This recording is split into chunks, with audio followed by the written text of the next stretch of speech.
A Life of Lies, Part 2. Swift Sweep. In the underground world of EBSS headquarters, there were no shadows. Magical light permeated everything. The plain walls shone with a bright sheen, the undecorated halls clanged with the sound of hooves and the shortest little gasps, and in the air artificial detergents masked the taste of sweat and tears. This eternal twilight was our home and lifelong prison, our shelter from the sunlight we did not deserve, a sterile tomb for ponies already dead to the world. Today, I would earn my redemption. I kept my eyes forwards as I walked down hallway after hallway, never slowing for any familiar face. In my bag I carried a simple stack of papers, my report of the previous night. My thoughts drowned out the sound of my steps. New Page worked for the children of the night, that much was for certain, even if she did not realize it herself. Her words echoed in my mind. "Look, I don't know about this we you keep referring to," she had told Priestess Nyx. New Page was a friend of Nyx, the same Nyx that I had failed to capture in Project Heartbreak. The same Nyx who had helped abduct, torture, vivisect, and brutally experiment on innocent ponies, most of whom had no chance of recovering. It was obvious that Nyx trusted New Page, apparently the two shared childhood history.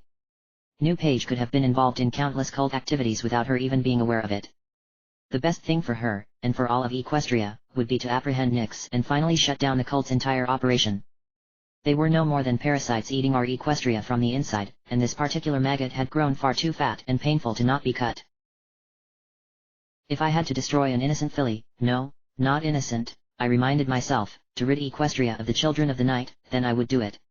I had to be the one to do it. For the past was behind me, and New Page had no power over me. I could not let her take advantage of my conscience.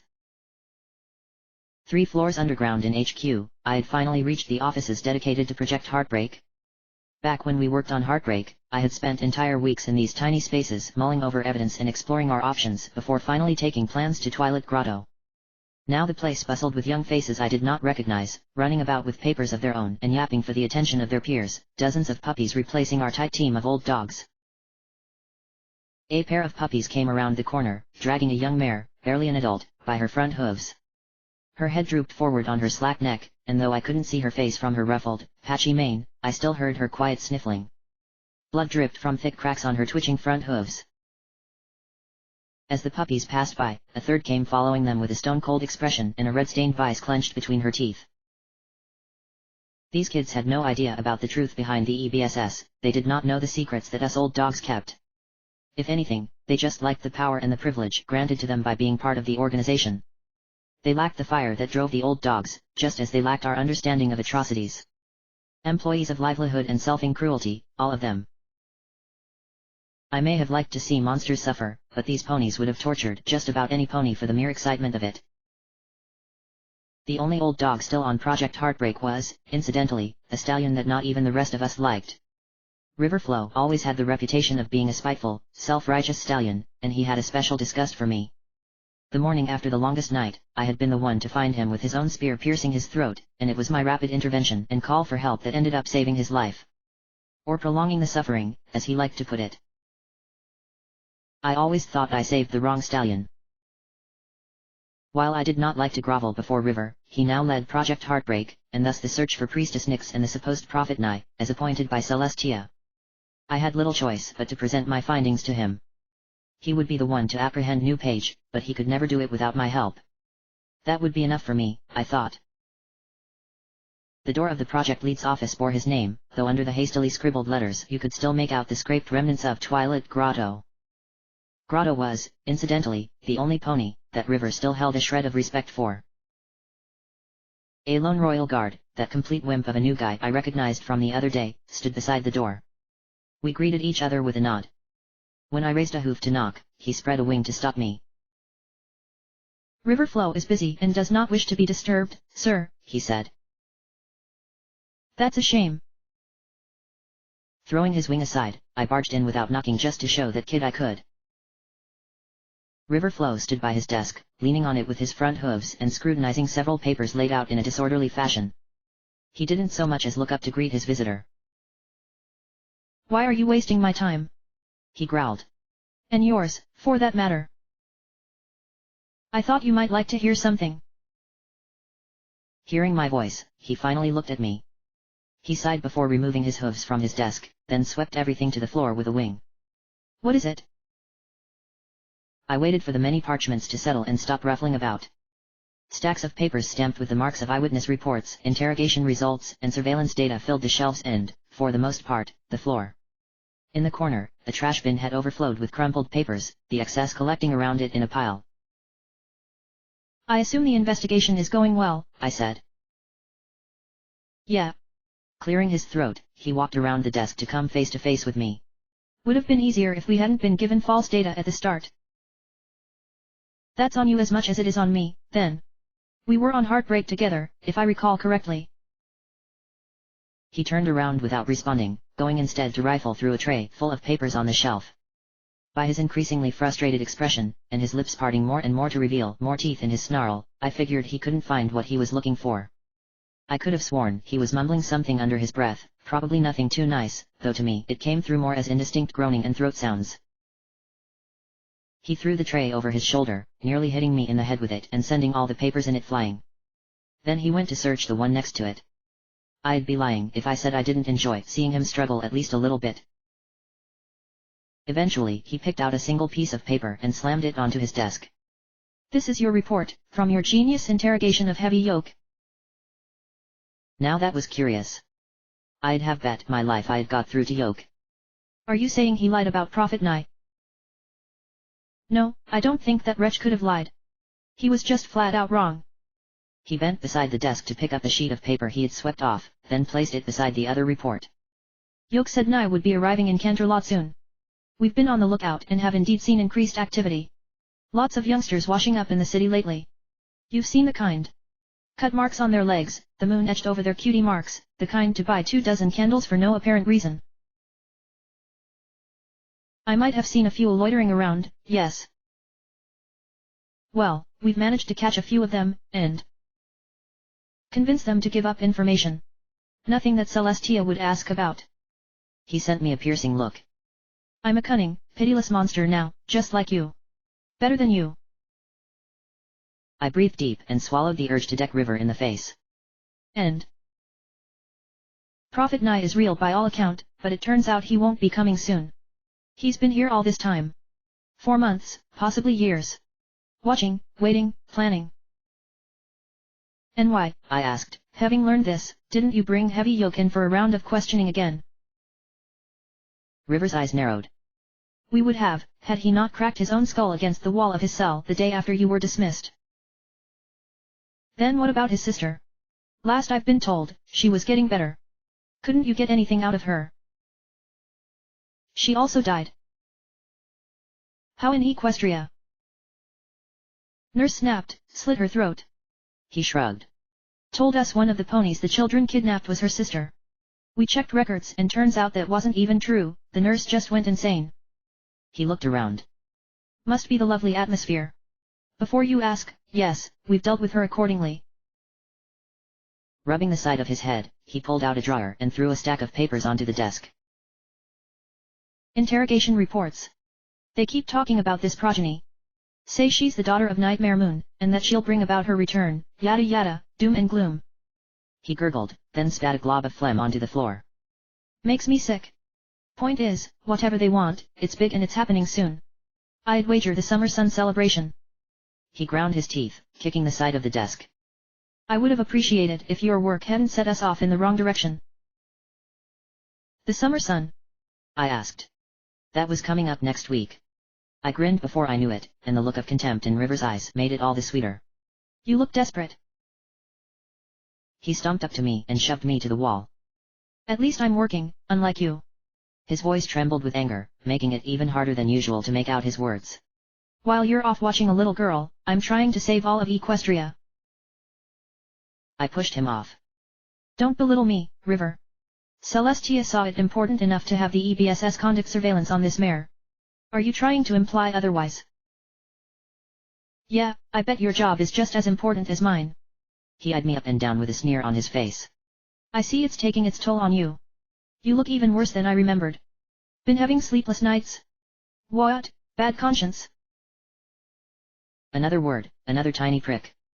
My conscience is none of your business. Though I was trying to keep my cool, he really made it difficult. My mistake, River said. Turning around, he went to pick up some of the papers he had scattered, speaking without even looking me in the eye. You don't have a conscience. The more I looked at him, the more my blood boiled. How smug he looked, not even turning to me as he talked. That condescending tone. Excuse me? I asked. He stacked the papers on the desk and looked me in the eye again, his expression disgustingly calm and matter-of-fact. I didn't make a hobby of breaking the legs of old mares. I didn't obsessively spy on nobles who said bad things about us. We are all guilty, true, but some of us more so than others. I didn't do half the evils you did during the longest night, Swift. You set the library on fire. You threw that baby out the window and then raped her mother in your triumph. The heat of anger rose in my chest with every sound he made. I needed no reminder of my acts. I could not forget the sounds of crackling fire, of tearing flesh, and cracking bone. Veiled Quill's last, desperate scream rang in my ears. But most of all, I felt hate for River Flow.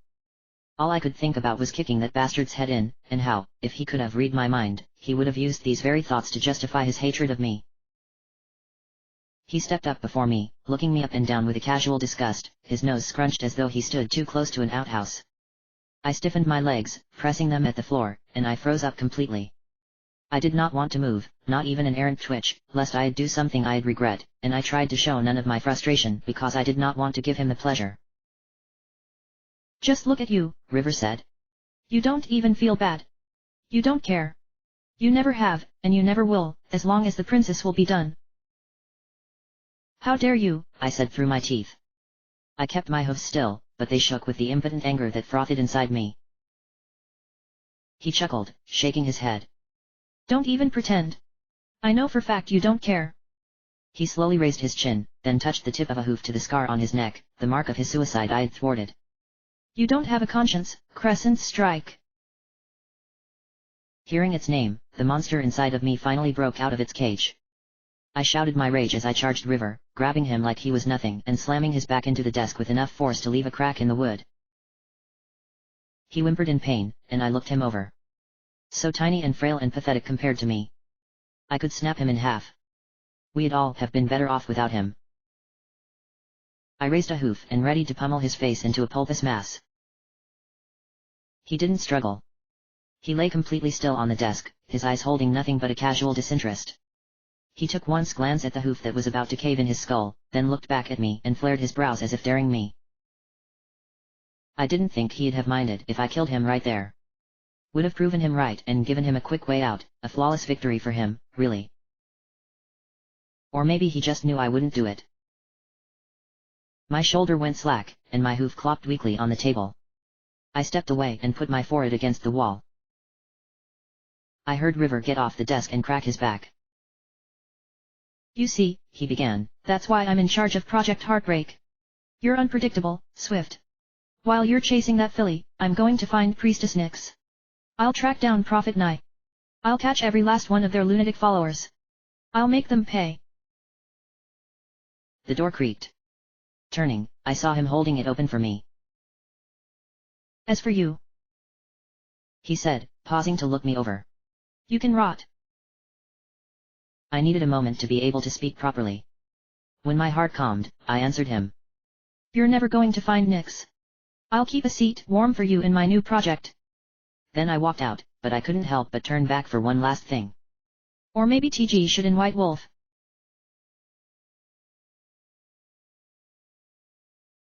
New page. Winters let me sleep in.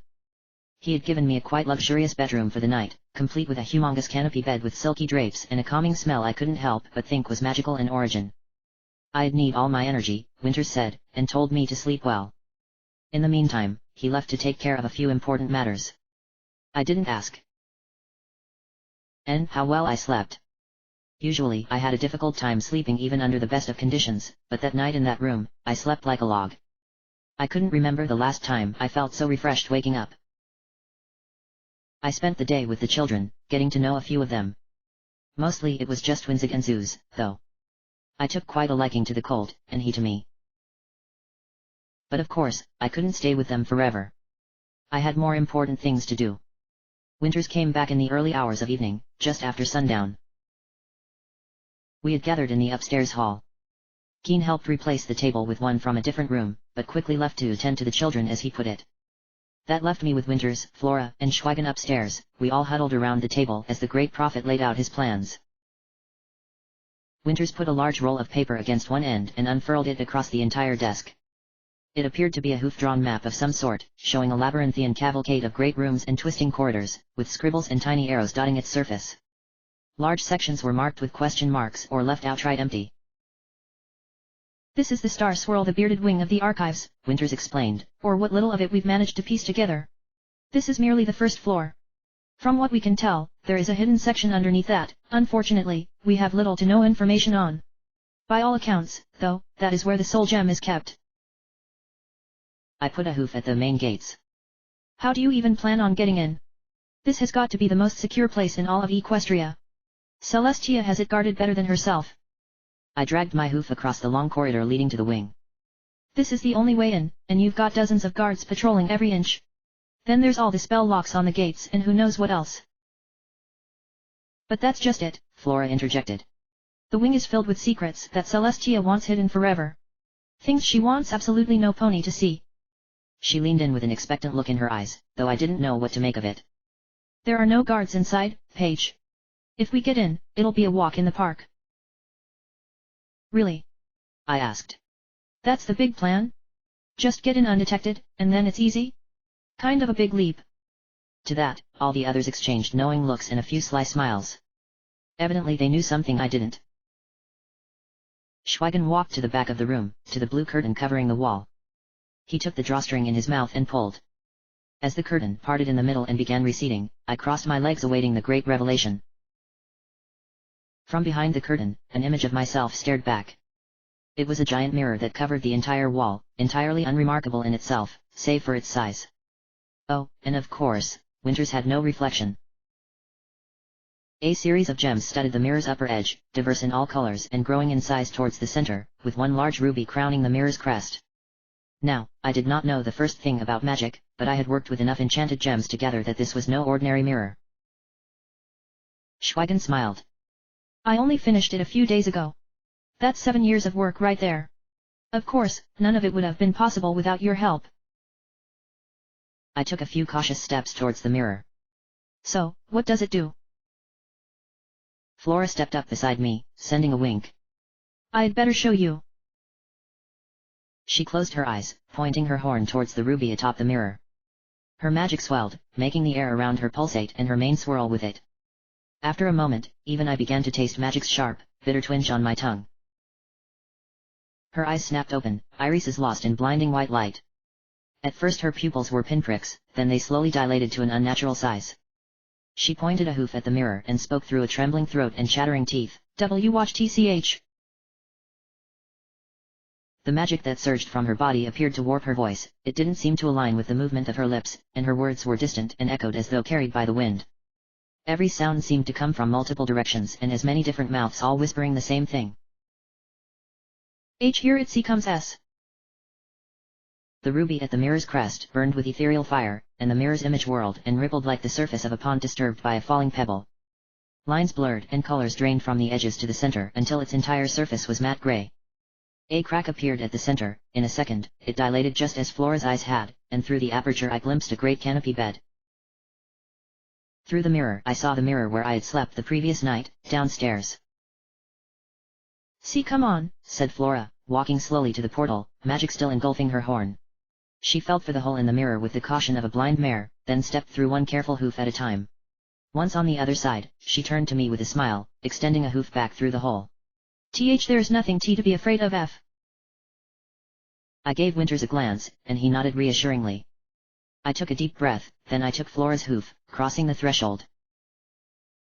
And there I was again, beside that scarily comfortable bed in my room. In the middle of the room floated a pulsating magical gate, air seething around it and making my hair stand on end. Although I could not name what it was, a tear in the fabric of space itself, a teleportation spell fixed in time, perhaps, I could figure out its purpose. With this, we could easily bypass the outer defenses of the star swirl the bearded wing. Well, assuming that it could tunnel through all the wing's magical shields, but by the look of Flora's glowing eyes and horn and her magically burning amulet, I supposed they had that figured out. Or hoped, rather. Winters cleared his throat, and the sound came at once both through the portal and from upstairs. I should think that's enough for one demonstration. Gee, go on up, Flora said, gesturing to the portal. A smile twitched onto her lips. Easier than the stairs s. I hesitated a moment. I could have sworn the portal was smaller now than it had been, and its edges wobbled and vibrated with increased intensity. Figuring I shouldn't wait long, I hopped across as quickly as I could, and the portal snapped shut behind me in a sparking flash of light. The portal's magic gone, a rush of shivers washed over me. Only now did I notice my rapid heartbeat. Wow, I said, brushing my mane back. That was something. But what about F? I mean, Nyx. She should be fine. Winters walked to the hall door and craned his head outside. A smile overtook his lips and he waved down the hallway. There she is, he said, stepping out of the room. In a few seconds he returned with a stumbling Flora's leg over his shoulder. Her head draped low and her mane swayed softly over her face as she gasped heavy breaths. Winters patted her shoulder. That was impressive, said Winters. That's the longest you've held it. Flora forced a weak giggle between two gasps, raising her head to look at me. Yeah. Wanted to prove I can do it. That has to be some seriously high-level magic, I said. No offense, but I never took you for a prodigy. She isn't, Schweigen commented, to which Flora cast him a frown. It's the amulet. Take it off, would you? No. Flora burst, coming off Winters and lunging forwards with a snarl. She shook her head. Sorry. I mean. She gave Winters a glance, who nodded in turn. Oh, all right. She undid the latch at the back of her neck and took the amulet between her teeth. Her coat wasn't even dyed blue underneath it, revealing smudged hues of her natural pink, to which she raised a hoof to hide her neck like a self-conscious little filly. If I squinted just right, I could also make out a recent bite mark. Schweigen's horn came to life and magic whisked the amulet from her to me, stretching it in the air. I examined it, though I could have described it with my eyes closed from seeing it on Flora so many times, a triangle-like shape, pointing down and slightly curved to the pony's body, made of dark metal that shone with undaunted polish despite being well used, and a dark ruby at the center. You lot seem awfully fond of enchanted gems, I said. Schweigen grinned. Well, I am. I make these, you see. I reached out to the floating amulet, and Schweigen's magic dropped it into my hoof. I should have figured this was one of. An intense, burning cold struck my hoof, as though the amulet had driven an icicle through my leg. I couldn't even scream, I just recoiled with a choked gasp, dropping the amulet and shaking my hoof to relieve the pain. As I fell back, I took my hurt hoof into the other and checked for any damage. I found none. Flora was quick to jump and lend me a hoof. Are you okay?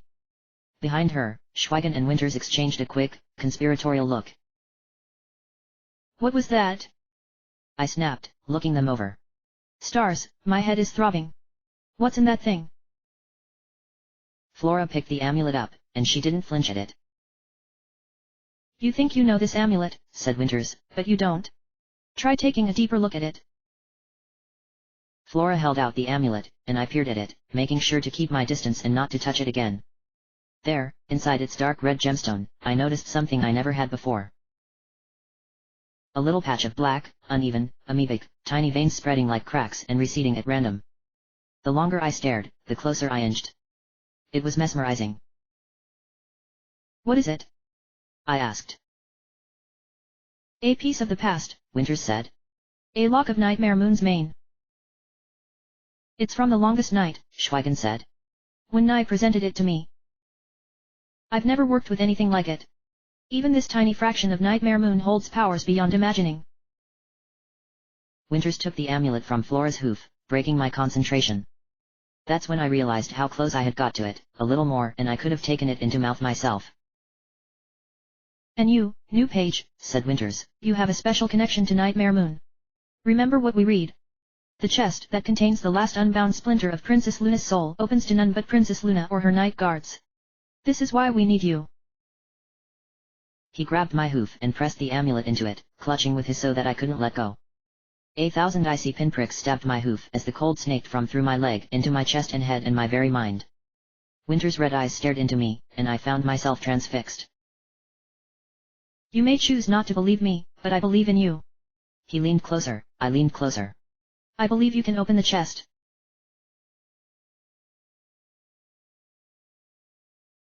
A few minutes before midnight, Flora pointed her horn at the mirror's crowning gem, and the air once again shifted and swelled with magic. This might be the end, she whispered, closing her eyes. Winters stepped up to the mirror. If something happens, we can always get out. He turned to Flora. We're all counting on you. Flora looked up with a smile and gave a reassuring nod. Whatever magics protect the archives, Schweigen added, the alicorn amulet should cut right through them. Once you're inside, though. He dropped into an armchair and drew heavily on his pipe. As he stretched, I heard his old bones and cartilages crack and pop all the way from here. Best of luck to you. Whatever magical defenses the wing has, said Winters, we have some pony here who should be able to walk right through them. Don't give me that look, I replied. It's a guess at best. It's the best we've got. Flora pranced in place, the clopping of her hooves softened only by the thin carpet underneath. The resonance spread across the whole room, I could feel it in my hooves, and the shadows cast by the chandelier fluttered ever so subtly. Okay, she huffed. Ready. Ready as I'll ever be, said Winters. Well, I'm already committed. Do it. Flora stopped hopping in place and shut her eyes tightly. Then her eyes snapped open with white light, and the mirror rippled under her spell. A crack once again appeared in the window through reality, dilated open like the eye of a cat. Through it we finally saw a vast hourglass 10 ponies high, the centerpiece of the star swirl the bearded wing. Winters was the first to hop across. He looked around before turning back to us to wave a beckoning hoof. This was my last chance to turn back, to decide I didn't need Winters' explanation of my dreams, to throw away all the years I spent researching history, to let all the times I had been almost caught be in vain. Hurry, why? Whispered Flora, her voice an echo at the back of my mind. One deep breath. One step, and another 3. I was through. Flora jumped across, the portal zipping closed the moment she passed. Her hoof caught the floor awkwardly as she landed, making her fall clumsily over. Winters caught her. She wheezed and rubbed the side of her head, but nodded to him before getting on her own hooves. This is it. Winters' whisper echoed through the great benighted hall. There were no windows, and the thick, enchanted doors at the end of a wide hallway ensured no pony outside could see we were in. A faint magical glimmer filled the entire wing, refracting through the hourglass at the center and bouncing between all the shadowed halls. The hourglass seemed stuck in time, though the sand flowed without stop, the amount in both the lower and upper glasses appeared constant.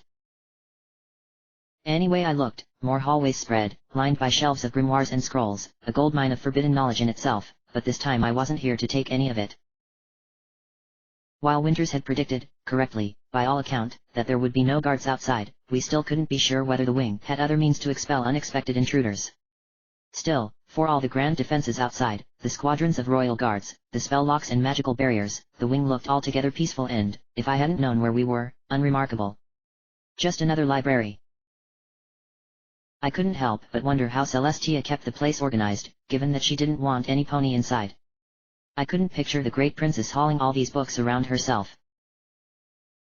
Perhaps the smoke was greater than the flame, and Celestia banked on scaring ponies from attempting to break in. Could it all have been for show? Stop right there! Came a thunderous voice from all around us. We put our backs against the hourglass, looking out into the benighted hallways that extended from where we stood. Where did that come from? Whispered Winters. You can open the gate at any time, right? I asked, nudging Flora in the side. I think so. She turned to Winters. Should I? Winters said nothing, his eyes scanned the room with rapid twitches as he cranked his head about, like a dog listening for something you can't hear. He sniffed the air, then stuck out his tongue, only to pull it back right away with his face screwed up, as though he had licked something very sour. There's something here, he whispered. An ethereal blue light sparked to life inside the hourglass, casting our shadows onto the walls. We all jumped away, turning towards the hourglass. In its upper portion appeared the reflection of a massive eye that was nowhere to be seen. Its pupil was slit like a snake's, but a milky white rather than black, an eye blinded by a cataract. I had seen the like of it in Hortsmouth, an old mare had it just the same. The pupil dilated, rolling its blind gaze over us. Don't think I can't sense you, rumbled an incorporeal voice across the halls. Your auras burn brightly in the darkness.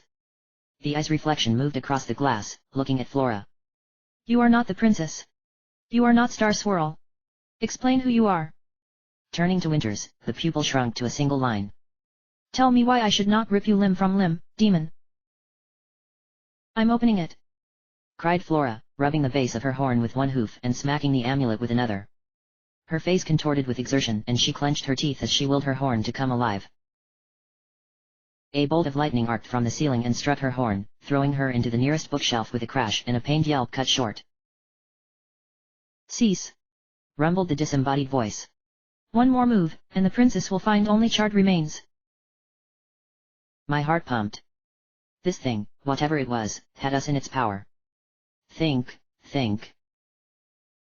But there was no use thinking. I had no idea what it was, much less how to fight it or even escape it. Though the books mentioned certain protective enchantments, we came entirely unprepared for whatever this thing was. Unless... I turned to Winters. He batted his eyes at me. Well, it's worth a shot. I straightened up and cleared my throat, trying to sound as offended, downright insulted, as I could. How dare you?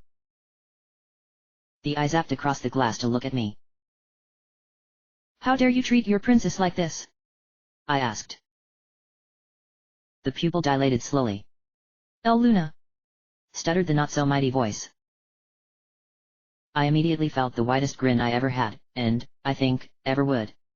And though my gaze was fixed on the hourglass eye, I heard Winters suppress a victorious laugh behind a hoof. We demand you apologize this instant, you unfaithful monster. I really let my voice out there, hitting that last word like the crack of a whip. If there was something I had learned in my time among students, it's that if you yell hard enough, they'll believe anything. Used to be when the Senate worked like that.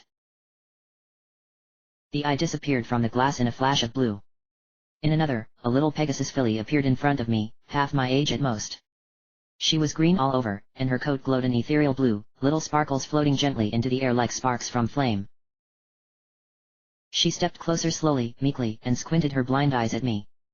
Your aura is so different. Smaller. Okay, think of something. Why yes, I have lost some weight. Smooth. She jumped at me with the innocent giggle of a small child, wrapping her weightless hooves around me. Luna, I missed you so much. I put my hoof on her back, or tried to, as it passed right through her half-transparent body. I've missed you too. Well, I suppose I have. I did not know how my aura could possibly be mistaken for Luna's, but as the ghost filly buried her muzzle in my mane, I shot Winters a glance. He'd have a lot of explaining to do once we were done. Who are you, then? I asked. Actually, what are you? My friends would like to know. She jumped off me, turning to the others. Flora stayed hidden behind her prophet, but Nye gave the spirit a warm, welcoming smile. The filly eyed them for a while, then turned back to me. Why, Yuri? You're authorizing me to? Yes, I cut in. You can tell them. Oh, I'm just a baby. She straightened herself and smiled proudly. I was going to die, but Luna saved me. Snatched my soul right as I left my body, and Sam. She reared, whisking an ethereal hoof through the air. Here I am. I think I'm indebted to her for the rest of my life. Which would be forever now. Winters bent down to the filly. How peculiar. What's your name, then? She puffed her chest, ethereal hairs protruding. I'm Corona.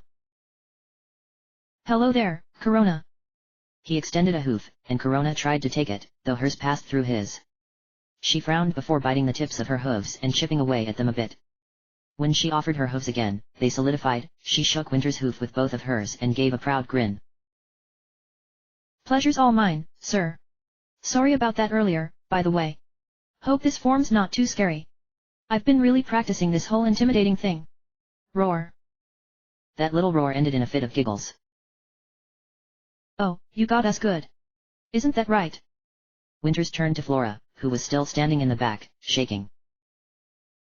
Yeah. She circled a leg, popping her shoulder. Real good. Corona flipped around to look at me.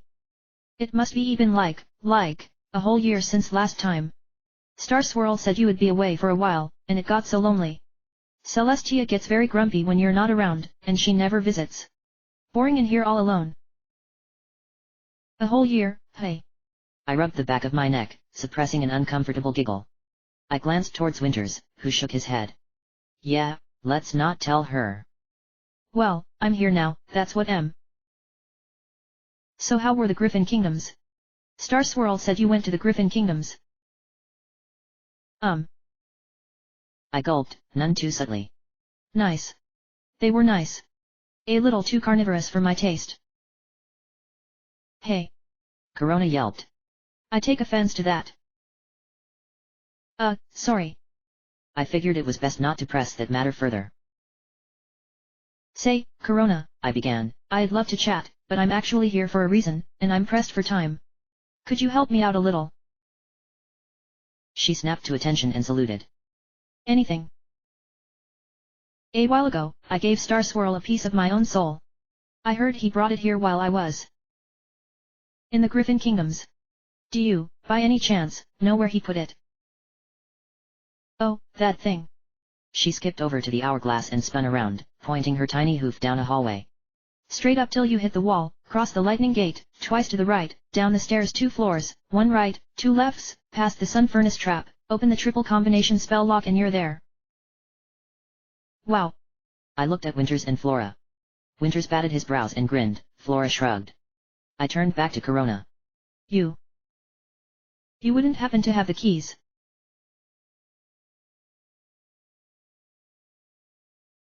So then Celestia comes in and knocks the whole shelf over. All 365 books and 201 scrolls, all of it. Said she doesn't want it up front cause it reminds her too much of you. But she totally told me to put those there, just the day before. She had the gall to say she didn't. Like I said, she's been very grouchy ever since you went away. Looking for reasons to get cross with me, I swear.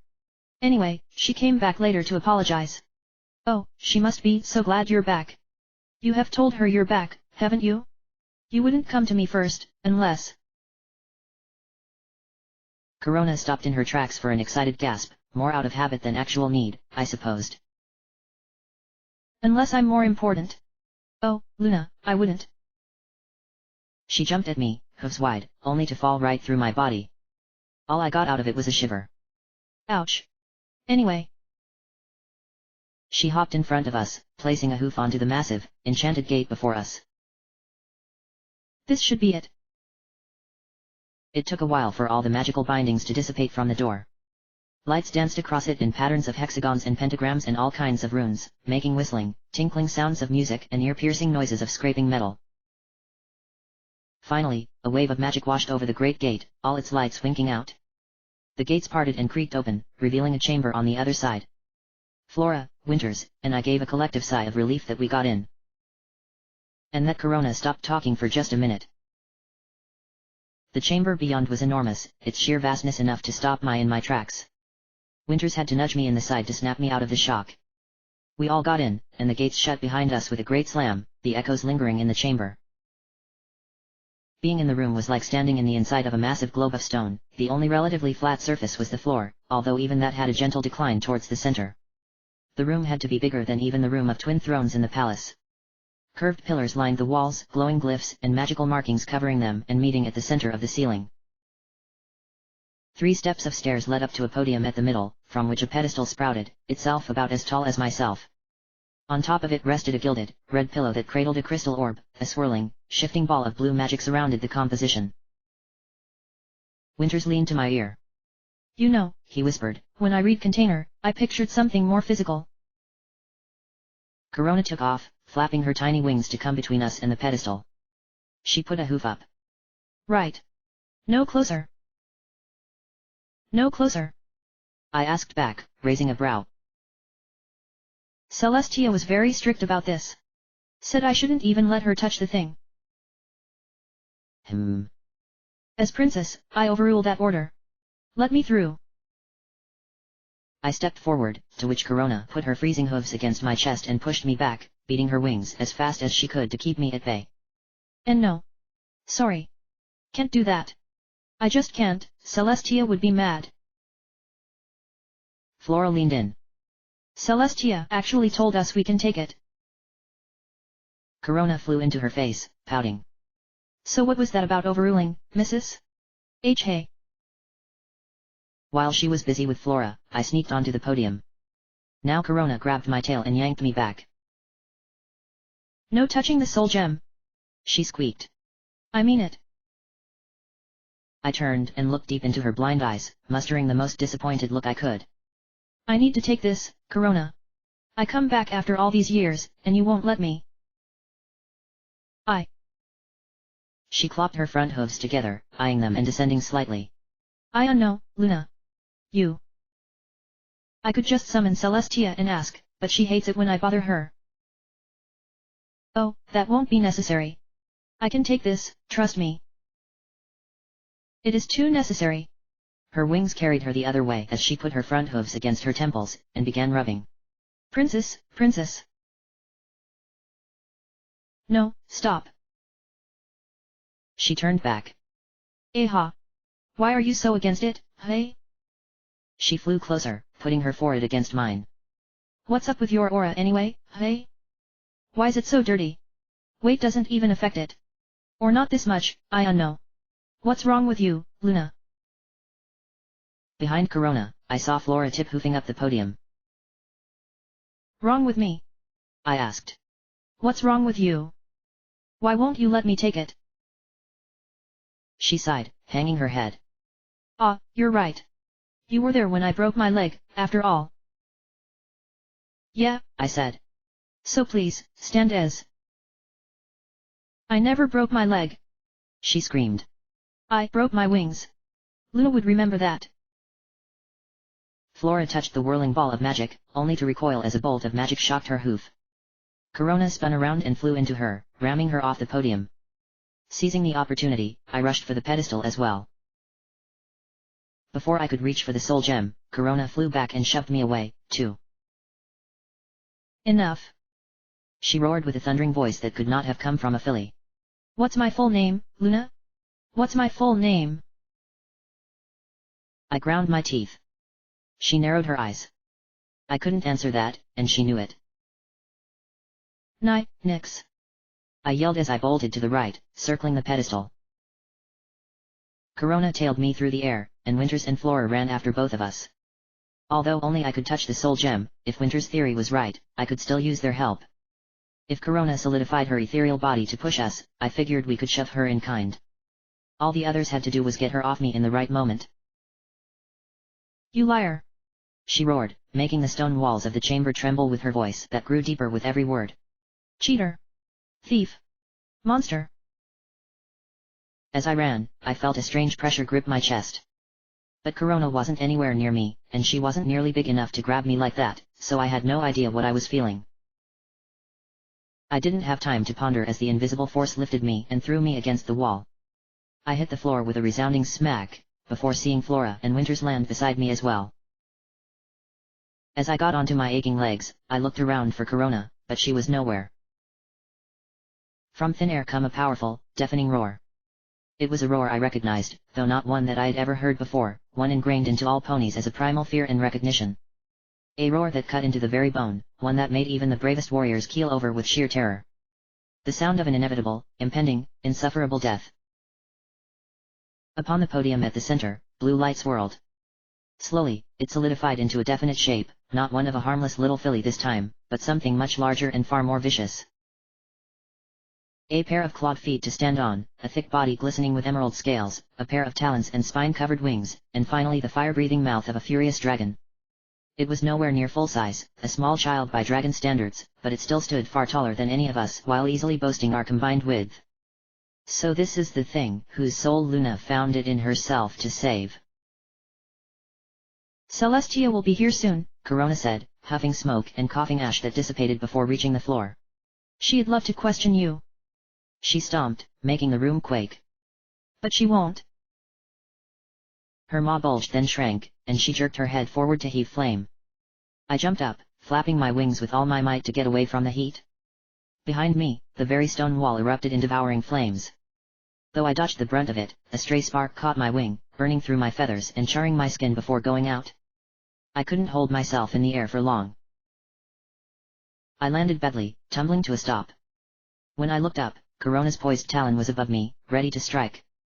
I rolled and jumped, but pain struck my leg, and I fell again. No! Screamed Flora. She ran for me, her magic creeping around my body and pulling. Her aura yanked me up just as she reached me, and she grabbed me and threw me the other way. The next thing I heard was Corona's talon slamming into the ground, and the painful scream of Flora. She had rolled away, but not in time. The talon had sliced one of her hind legs, leaving it little more than a torn wad of flesh and splintered bones dangling from her body. Corona watched her for a moment as she tried to crawl away, crying in pain, and a grin appeared on her scaly lips. Winters rushed over to her, but lent no helping hoof. The amulet! I didn't know what his plan was, all I knew that we had no time. Celestia could have been there any second, and the dragon fire still raged on at the other side of the room, slowly eating away at the stone and enchanted metal. Though it produced no smoke, none that lasted more than a few seconds, anyway, the heat rapidly ramped up inside the chamber.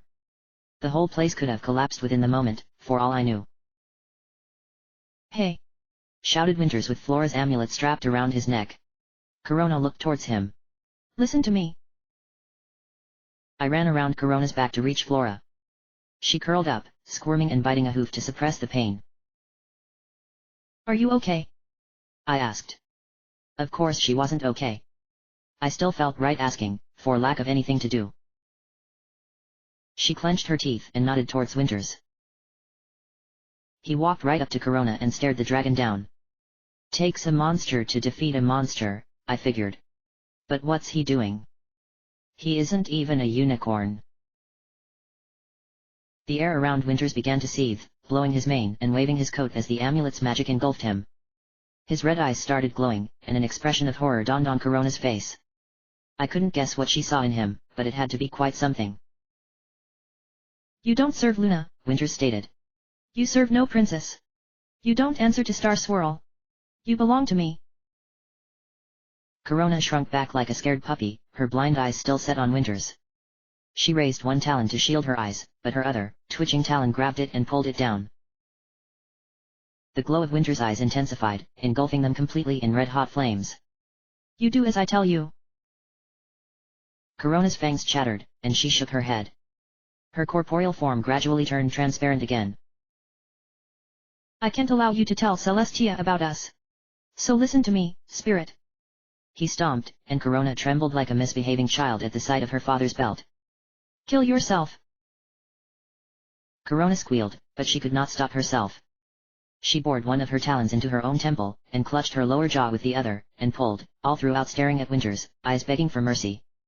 Winters watched, stare unbroken and expression hollow. Her jaw first dislodged, then her spectral skin and ethereal flesh tore, bones breaking with a terrible crunch. As her jaw fell to the floor, her other talon tore her ghostly head apart like a tin can, splattering oily black blood all over the room. Some of it even got onto me, weightless, scentless, and evaporating into nothingness in seconds. The ghost dragon froze up, her glow dissipating and form smudging. Light enveloped her, burning in white fire until she was gone entirely. So that's how a ghost dies. Behind us, the door flashed with light. Celestia was out there, and she just began unlocking it. Winters flipped around without missing a beat, tearing the amulet off himself and putting it around the bleeding, half-conscious Flora's neck. The portal, he said. Open it. Now. He looked to me. What are you doing? Grab the gem and let's go. I did as I was told. Not that I had much of a choice. I thrust my hooves through the glowing blue light around the gem, and the aura let me through without resistance. I took the soul gem, pulled it out of the blue ball of light, and held it triumphantly for Winters to see. At the same time, Flora's horn sparked, and the portal to the mirror back in Schweigen's mansion opened in the air. It was tiny and its edges wavered erratically. I could see Flora's horn flickering as she lingered on the brink consciousness. Winters pulled her over his shoulder and dragged her to the portal. Hold on now. I rushed for the portal as well. Or rather, I wanted to. I made a single step. From the soul gem, a freezing pain arced across my entire body like cold lightning, shooting up my leg and whipping my spine. My lungs froze over with stabbing pain. It hurt for a split second, but no more. I remember getting the air knocked out of me and losing my balance, but I can't remember hitting the floor.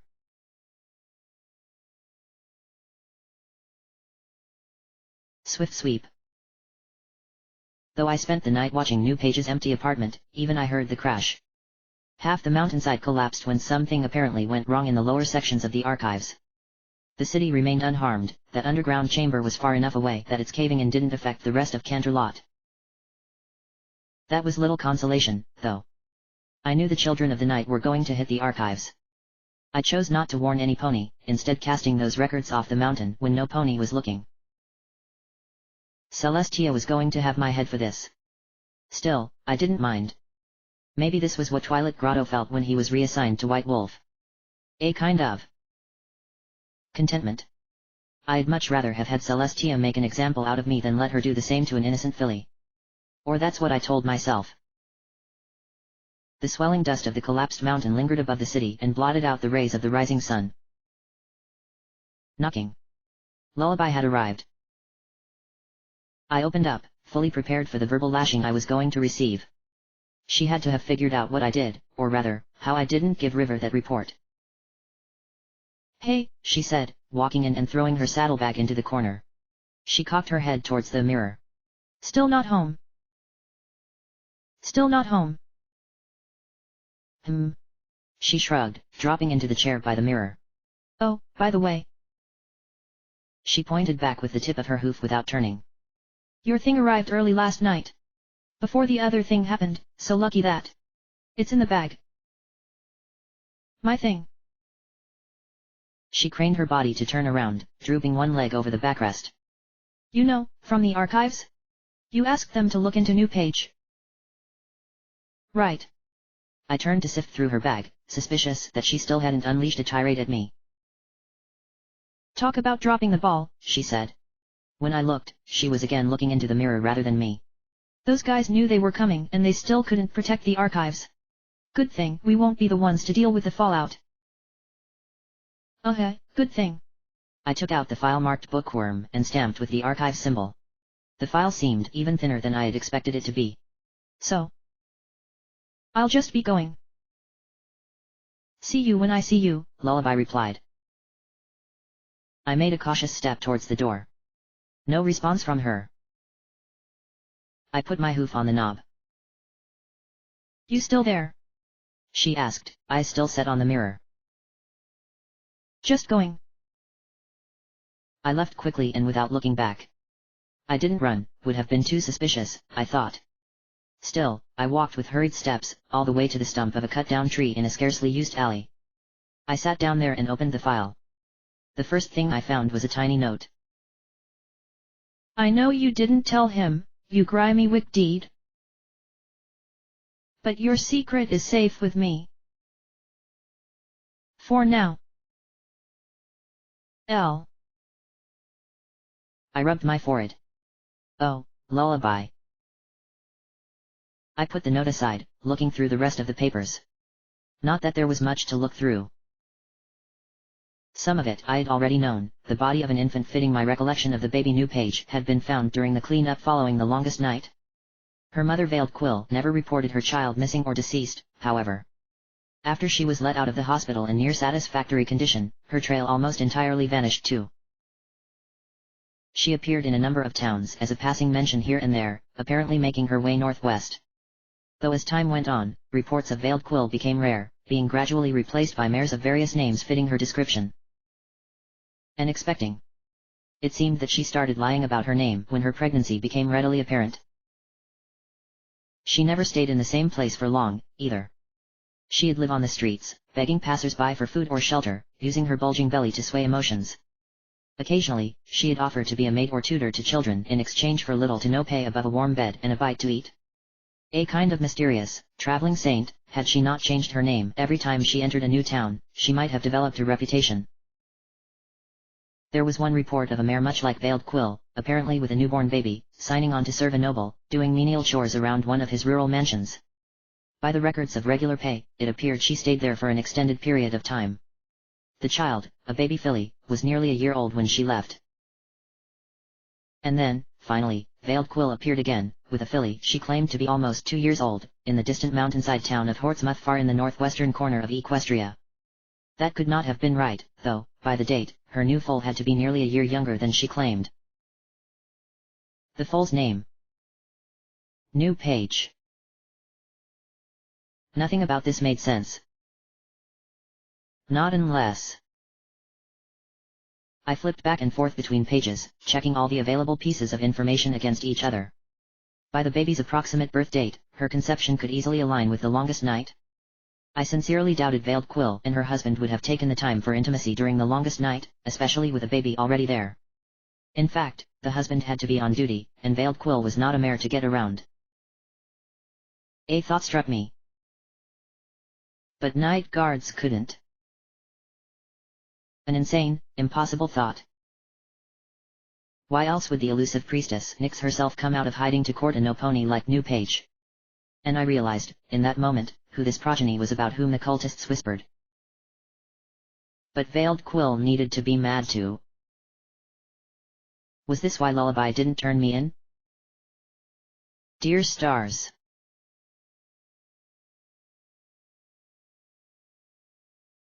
New Page. I rubbed my eyes, sneezing white dust. As I got up, a trail of saliva connected my lips to the bare, grey earth. Anywhere I looked, mist. The only one save for myself was the mare in chains, bound and grinning as she always was. Nightmare Moon rattled her bindings, and the hooks in her skin pulled her back. She lunged forward when our eyes met, yanking her chains, tearing her own skin, and I saw the flinch of pain in her eyes, and the insanity she needed to not care. She crawled towards me, inch by inch, the hooks and chains stretching her skin more and more. She stared into my soul. Her voice cackled inside my head. I awoke with a gasp and to a sharp pain in my wing. Oh, oh. Winzig squealed. She's awake, she's awake. She leaned onto my bed as she looked me over. Are you alright? Are you okay? Tell me you're alright. Oh, just quit yapping. The door opened, and Winters came in. Hello there, Paige. How are you feeling? Pretty bad. I rubbed my head. But I'm not in the mines, so I suppose we made it out okay. That's nice. Winters grinned. Oh, yes. We made it out. I looked out the window to see a starry dark sky. Not the same night, I assume. He shook his head. No. The next one. I sighed. What about Flora? I glanced at Winzig, who winced like a filly who just heard a naughty word. Nyx. Winters stepped aside, revealing a sleeping Flora at the other end of the room. One of her hind hooves peeked out from under the blanket, but there was no sign of her other hoof. We had to get rid of it, Winters said, gaze falling to the floor. She will live, but she needs her rest. I nodded. Remind me to thank her when she wakes up. She saved my life back there. Of course. Until then, though, I do owe you some secrets. If you feel ready to brave the stairs, we can talk more in my study. Sorry, I said, but I don't really feel okay being alone with you after that. He cocked his head.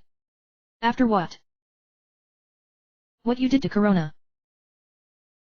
Winters remained silent for a while, then waved to Winzig. Thank you for watching her. You may leave now. She nodded, stealing one single glance at me before leaving and closing the door behind herself. Ashamed? I asked. I'd prefer to spare the children the gory details. You killed a baby. A dragon hatchling. Who was going to kill us? But how? What did you do to it? He hung his head. Nightmare Moon had gifted me with strange powers. I prefer not to use them. He looked back at me. I have never used them on you, and I promise never to, if that's what you're concerned about. I couldn't help but look at the fangs between his normal teeth. Better than staring into his eyes, anyway. Why should I trust you? You've trusted me all along. That's a strong word, trusted. He walked to the door, opening it. So why don't you let me, oh, what's the expression? Put my money where my mouth is. Come upstairs, and I'll tell you everything you've ever wanted to know. Well, that's why I'm here to begin with. I rolled my eyes. Fine. He led me out the room and up the stairs. Walking came easier than I'd expected. I may have been a little dizzy, and there was a slight pain in my right wing, but not bad enough to get hung up on.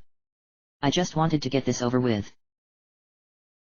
Winters unlocked the door of his study and threw the door open. Ladies first. The room was dark, lit only by the light of the candles in the hallway outside. It had no windows, and from the stale smell of candles and ink, the door had been locked for the better part of the day. I've been working diligently, Winters said, dipping the tip of a sulfur stick into the nearest candle in the hallway. The stick caught flame, and Winters brought it inside along with the smell of burning brimstone. He quickly lit the numerous candles inside the study. With each tiny flame coming to life, a little more of the room became clear in front of my eyes, and I saw all the walls draped with stuck notes and scrolls, books and tomes buried under even more scrolls on every desk, and crumpled papers littering the floor. Instruments of glass and enchanted gems and precious metals were stacked on a shelf of their own, vats stood filled with substances of various strange colors, and unused oil burners and measuring vessels lay thrown in a corner, a researcher's paradise and massive fire hazard all in one. Thin red strings connected various spots on the walls, clippings from the newspapers of distant places, hastily scribbled notes, sketches of rural buildings, and cutouts from many town ledgers. Some strings hung loose, cut in half or torn by teeth, whilst other red paths branched out in many directions. If you followed the trail of disjointed information as best you could, all of them led to the same spot, a large sketch of a young mare, marked with my own initials of NP. The sketch I found rather flattering, though I thought they made it look a lot better than the real thing. I couldn't help throwing my mane back to resemble it a bit more. On a table in the center of the room, a crystal-studded mount held our greatest prize, the soul gem that contained a fragment of Princess Luna's very soul. I hadn't had the time to examine it closely back in the archives before its magic overpowered my mind and knocked me out. Why I had such a violent reaction to it, or indeed, to the alicorn amulet made with a patch of Nightmare Moon's hair, remained for the time being a mystery to me. I cast Winters a questioning glance, and he smiled back in turn, raising his eyebrows at the soul gem. It was a ball of white crystal, entirely opaque, but with a dancing light inside it. It did not move like the flame of a candle, rather like some sort of insect, a tiny speck of light trapped inside the crystal that zipped around frantically. She always does that when the lights come on, Winters said with a smile. She'll settle. I leaned onto the table to take a closer look at this thing that I had risked my life to get. When I did, however, an indescribable sense of dread washed over me, making me pull away in fright. The light inside stopped, sticking to the inner surface of the crystal closest to me. As I walked around the table, the light tracked me like a watchful eyeball. I didn't want to stare at it anymore. Looking up at that sketch of me, I questioned Winters. I don't suppose you want me to put it all together on my own. You know who I am, you know why I have this connection to Luna. I looked at him. Explain. Winters looked into the soul gem. Based on my preliminary analysis of the gem, I think I know who, what, you are. He looked me in the eye. I've suspected it for a long time, but you're not going to like it. I've gone far out of my way to help you, Winters. I stepped up to him, coming up half a head taller than him. The monster that had stared a dragon into ending her own life shrunk away from me. I don't want you to dance around it anymore, I said. Just tell me, plainly. Why do I have the dreams? Your mother is Veiled Quill, a survivor of the longest night. He turned around, putting the tip of his hoof at my sketch on the wall. Tell me, how old are you? Where were you born? I just turned 20, and I was born in the old city. I took a quick look around the room. I expect you knew that already. He ran his hoof along one of the red strings, walking by the wall to follow it. He stopped after a few branches and prodded the header of a torn page pinned to the wall. The old city was one of the first to have a standing hospital in Equestria. They weren't particularly good at record keeping, but they did record births. He tore the paper off and gave it to me. I looked it over quickly. It was a simple form, printed in a cheap office by the look of it, the blanks filled in by barely legible writing that probably belonged to some obstetrician. Squinting hard enough, I could make out my name, New Page, as well as Mama's and Papa's, Veiled Quill and Silver Spearhead. It's a record of my birth, I said. I see nothing wrong with it. Don't you? I furrowed my brows, unable to guess what he meant. I buried my gaze in the horrible hoof writing of the certificate. I scanned it once and twice, but everything seemed to line up. Only on my third, more careful read, did I notice something my eyes always skipped before. The description of the baby. New Page was apparently a Pegasus filly, this much I had been figuring. But her colors. A pale blue with red mane, and a prominent, dark blue spot where her neck met her chest. I don't look like that, I thought out loud. Catching myself, I looked up at Winters. I suppose my colors could have changed. From blue-red to brown-gray? He asked. Don't be ridiculous. Look, I'm Mama's only child. That you are. He turned, again sliding the tip of his hoof along the red strings, going from parchment to parchment. He tore off another piece for me. From just after the longest night. This one was a list of dead ponies, giving names where it could, an age exact or approximate, and the body's condition, most of it far too gruesome for me to read. Somewhere in the lower middle, one entry had been circled with, an unidentified baby, but a few weeks old, and a perfect match for New Page. Found at the foot a noble's mansion, bones broken and organs ruptured from an apparent fall. I stuffed the paper back into his hoof without attempting to hide my disgust. What are you getting at here? Rather than answer, he merely flipped and got another piece of paper. A hospital report of one Veiled Quill. Bruises on the neck and all over her head, patchy coat and bite marks over her entire upper body, and foreign humors and severe signs of trauma in her nether regions. I knew about this. I learned about this, all the atrocities committed by the night guards during the longest night. Ponies tortured, forcibly pitted against one another for amusement, bound in chains and dragged around as slaves for entertainment or carnal pleasure, and much more that few survivors ever wanted to relate. My mother never did talk about the longest night. Oh, Mama. So? I said, unable to tear my gaze from the paper. Are you saying that? I licked my lips. But night guards were infertile. Celestia actually lets them teach that. Nightmare Moon's magic is capable of many impossible things. He struck a pose, showing off his body and flashing his fangs. Why do you think Corona mistook you for Luna? Why could you touch the soul gem when Nyx could not? My stomach churned, and the world began to turn around me. I let the paper fall from my hoof. I needed to cover my mouth anyway. Your fa, he stopped mid-word. The monster that made you was a night guard. He held a piece of Luna's soul inside of him. And now, so do you. The stuffy air of the study became too stiff to bear.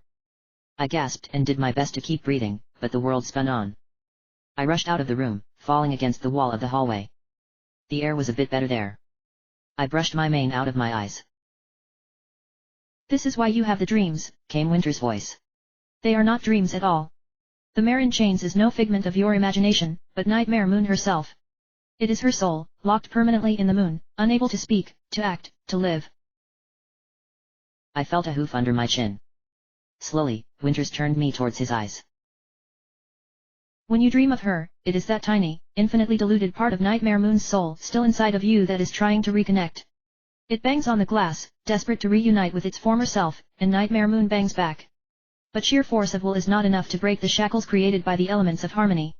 Not even Nightmare Moon can do that. And I'm supposed to believe this bunk. I spat on the floor. That I'm some sort of chosen one. You were not the only one. Oh yeah. I took a deep breath, straightening myself.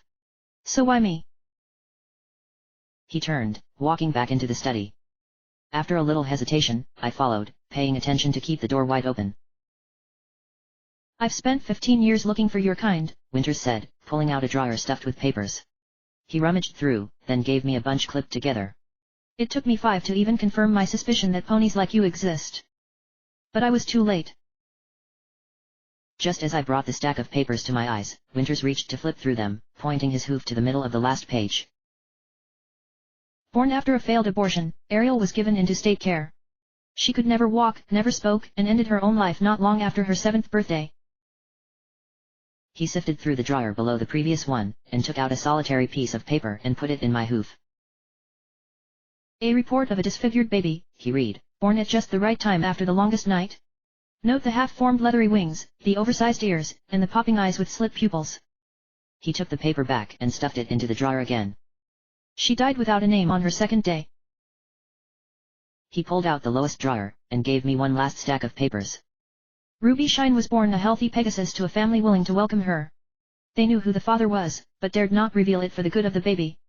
She quickly grew into a problem child, however. She would kick at her father when he tried to hold her, and she'd bite her mother when she nursed her. She beat other children and refused to study or work. He flipped through the pages in my hoof. When she was 17, she was arrested for the murder of 4 little colts. I arrived in town on the day of her hanging. Before they kicked the stool from under her, her last words were a violent tirade about Nightmare Moon breaking free of her chains. He lowered his head, shaking it. I have not found any others. Winters took the papers and set them on a desk. Then he stepped up before me, back straight and chin raised. Once again, our difference in size became readily apparent. Do you see? He asked. You are a miracle. I looked away, at the sketch of myself on the wall. With my gaze, I followed one of the red strings, finding a paper titled Birth. I went to tear it off, a clipping from the annual, now defunct newspaper Western Equestria. The date suggested that I had indeed been conceived around the time of the longest night. A mare who refused to give her name went into labor on the streets of a little town called Nachthangst, not too far from Portsmouth. A local midwife rushed to help her, and after a few painful hours, a baby that looked just like me was born. Mama. I mumbled. You mad mare. She could never accept what happened. That was the only explanation. She pretended. She weaved this heroic tale of Papa giving his life to protect us. She gave birth to a bastard child, and acted like none of it happened. That's why she moved so far, all the way to Portsmouth. She didn't want any pony to recognize her. She didn't want the past to catch up to her. She had been lying to me all my life, she had been lying to every pony. I wondered if she had ever convinced herself. Did she still believe it? Did she ever? Winters put his hoof on my shoulder. You wanted an answer. Yeah, I said, letting go of the paper. And now I've got it. Turning, I walked outside again. I didn't care for the stuffy air now, or the persistent aching in my right wing. I just wanted to go home. I walked down the hallway step by slow step, feeling every little creak in the wood under my hooves. Winters didn't follow me, his voice came from the doorway even when I was halfway to the stairs. Will you be okay? Fine, I replied, staring only forwards. At the top of the stairs, I stopped to turn to him. I got you your little toy. Enjoy it. Don't care what you do with it. I want nothing more to do with you ponies. I looked forwards again, making my first, shaking step down the stairs. Give Nix my thanks.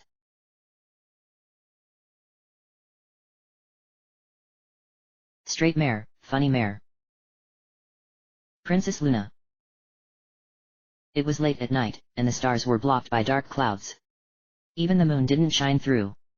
I was in complete darkness. I was in complete silence.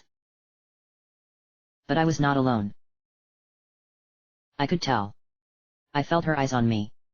She was standing at the foot of the bed. I knew she couldn't be there. If I had turned my head, I'd have found that there's nothing there. But I was too afraid to turn my head. When I slept, she peered into my dreams. I was out on the hill again, but the moon was silent. She wasn't in the moon, she was right behind me. When I turned to look, she hid in the grass so that I couldn't see her. When I took a step, I could hear her moving too. I was eating my dinner, locked alone in the cellar in hopes that I would not be disturbed. She hid behind a long shelf, and when I looked, she hopped behind another one so that I couldn't find her. When I lifted a bite to my mouth, she asked if I would share. I stood in a field of flowers, under the shining sun, hoping that its light would drive her away. She took refuge in the shadow of a tree, hiding behind the trunk when I looked her way. When my head was turned, I could hear her sing to me. The thunder of her hooves crushed my dreams into nightmares and ground my hopes into sorrow. I felt the warmth of her breath on my neck and I heard the chattering of her teeth at my ears. She was behind every door I opened and outside every window I looked. She was in my home and in my room and in my mind. I've gone mad.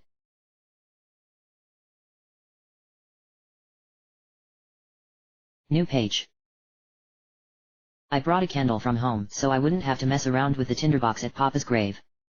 One by one, I touched the candle's flame to the wick of each tea light. Oh, Papa. So you couldn't protect us after all. A few rows of graves above, that grumpy old stallion sat before the same grave where I had seen him last time. I wouldn't bother him now. I turned my attention instead to the weeds growing on and all around the grave. Stubborn little things. I had just pulled them out the other day. I dug them up again, chewing on a few in boredom and frustration, and even lighting a particularly long stalk on fire from a tea light. Gave me something to watch, that. Sitting in front of the grave, I put my forehead against the headstone and closed my eyes. It was an odd feeling, convening with this dead stallion across the decades. If you would have protected Mama, I would not be here. My wings still hurt, I had woken up with a bunch of feathers in my bed. Though I hadn't noticed it at the time, but that tiny spark of dragon fire had burned right through my plumage and quite deep into my flesh. Cauterized the wound, too, so I barely bled. I rubbed my forehead against the headstone, feeling its rough surface brush my coat away and rub against my skin. I had my answer. I knew why the mare in the moon had always been so special to me, and why she visited my dreams. Or rather, why I visited her in my sleep, if what Winters said was indeed true. Was it true? I had no reason to believe him. All of those papers might as well have been fake. It would have been easier to believe that he lied, or that he was merely crazy. Yet I knew, deep down inside, that he was right. I had the dream again last night. The mare in chains smiled at me as she always did, but somehow differently. It was a sly smirk, a snide, knowing look. In my dreams, I had never been scared of her. Not until now. She terrified me. I didn't like the mare in the moon anymore. Wings fluttered above, and some pony landed behind me. "Excuse me," said a deep voice. I quickly straightened myself, rubbing my forehead and brushing my mane back before turning. "Why yes." It was the stallion from before, with the grey coat and greyer mane and a scar on his cheek.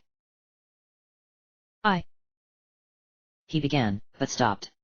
His eyes danced towards the grave, and he bit his lip. He lingered there for a moment before looking back to me. "I would like to apologize."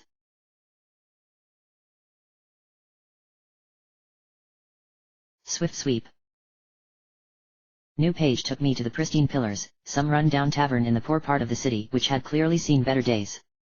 Open all hours of every day, the tavern welcomed the guests after, or in place of, a day of hard work, offering a place to rest tired bones that no pony cared about and drown the knowledge of their pointless existence in the cheapest alcohol bits could buy. Where the faded tapestry wasn't torn outright, it hung slack, whatever glue that once held it to the wall had long since given out to the sweaty vapors of the tavern. Vines and flowers carved in stone encircled the pillars that held a similarly decorated ceiling, though anything that would have protruded would have been long broken off, the exquisite decoration vandalized and scraped away by bored patrons or the marring touch of time itself. Black patches of mold grew around an obvious crack in the ceiling. The place must have been fun in the rain.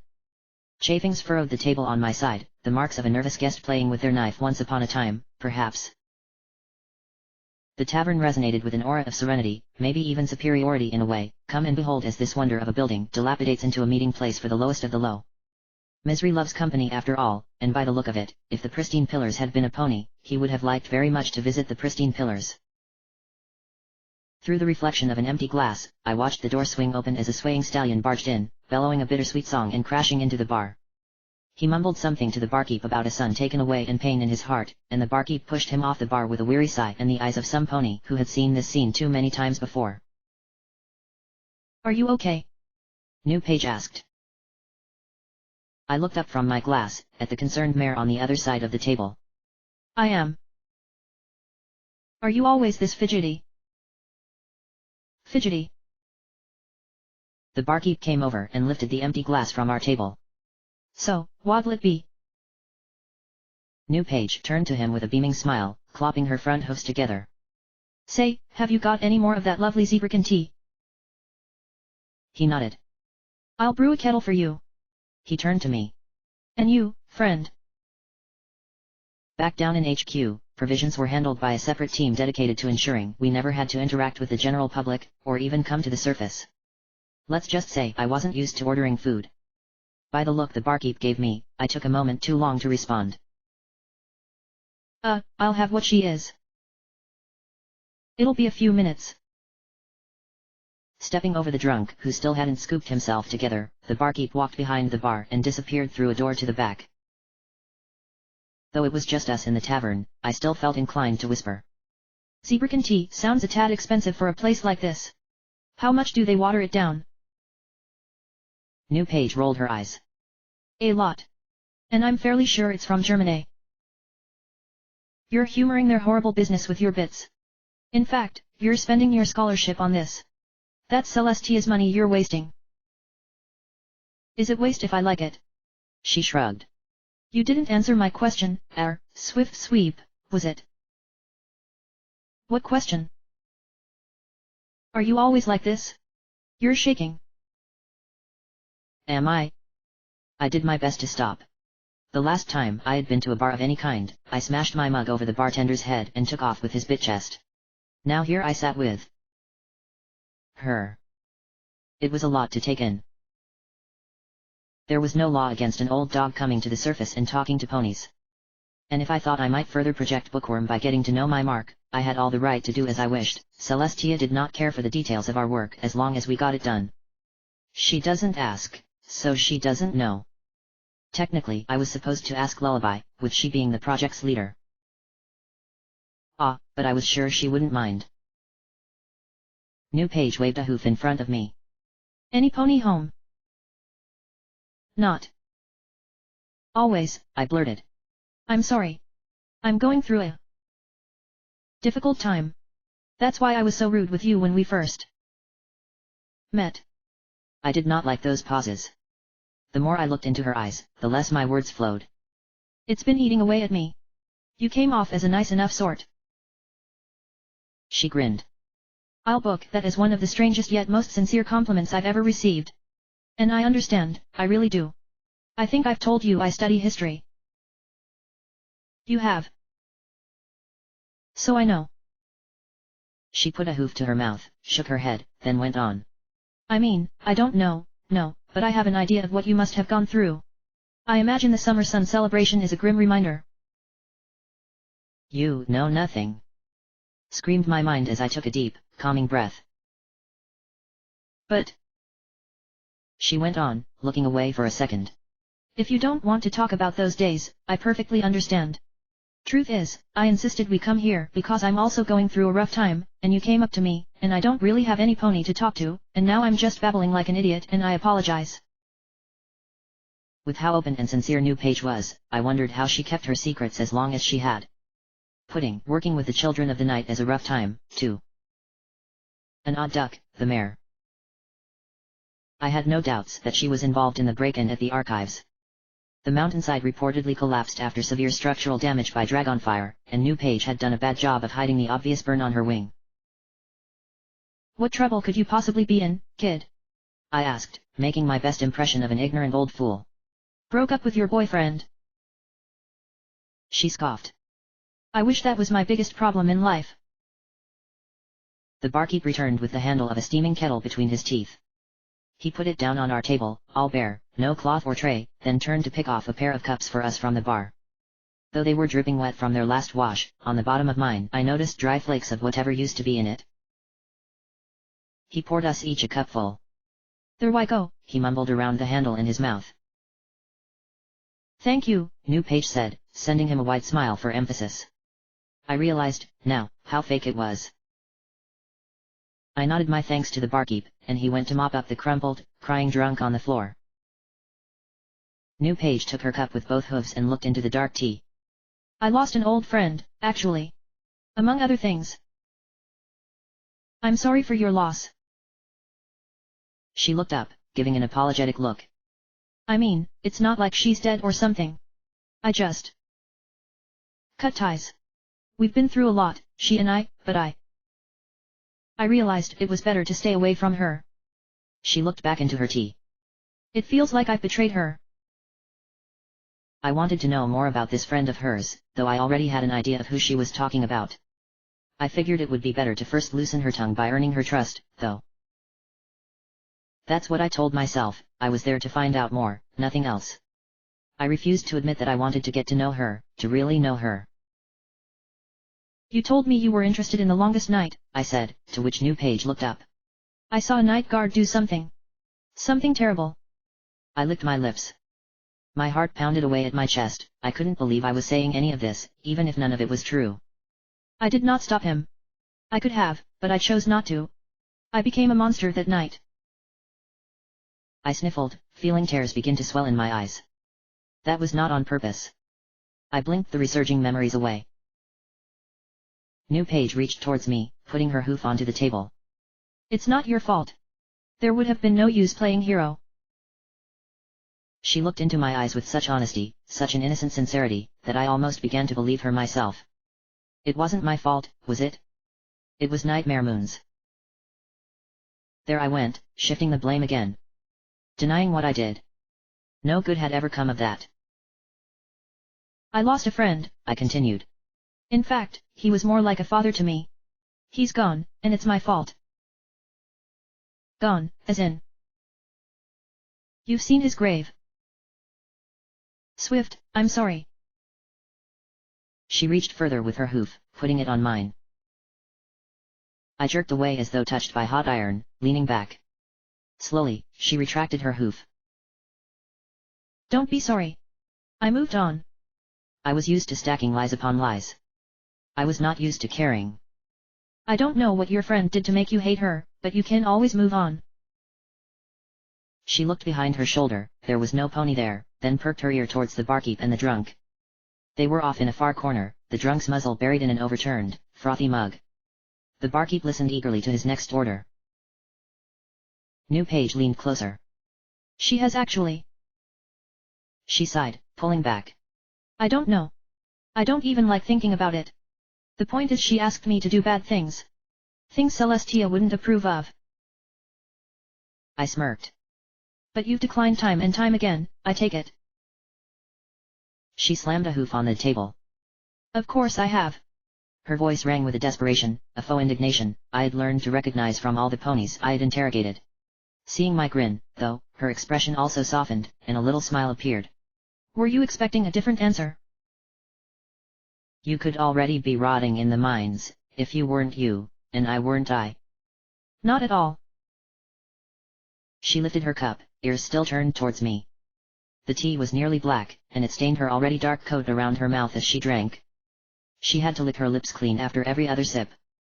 A few hairs of her mane dangled over her eyes just like those of her mother that I had seen beg and plead for mercy. I felt the weight of the baby in my hooves again, how it was barely there at all.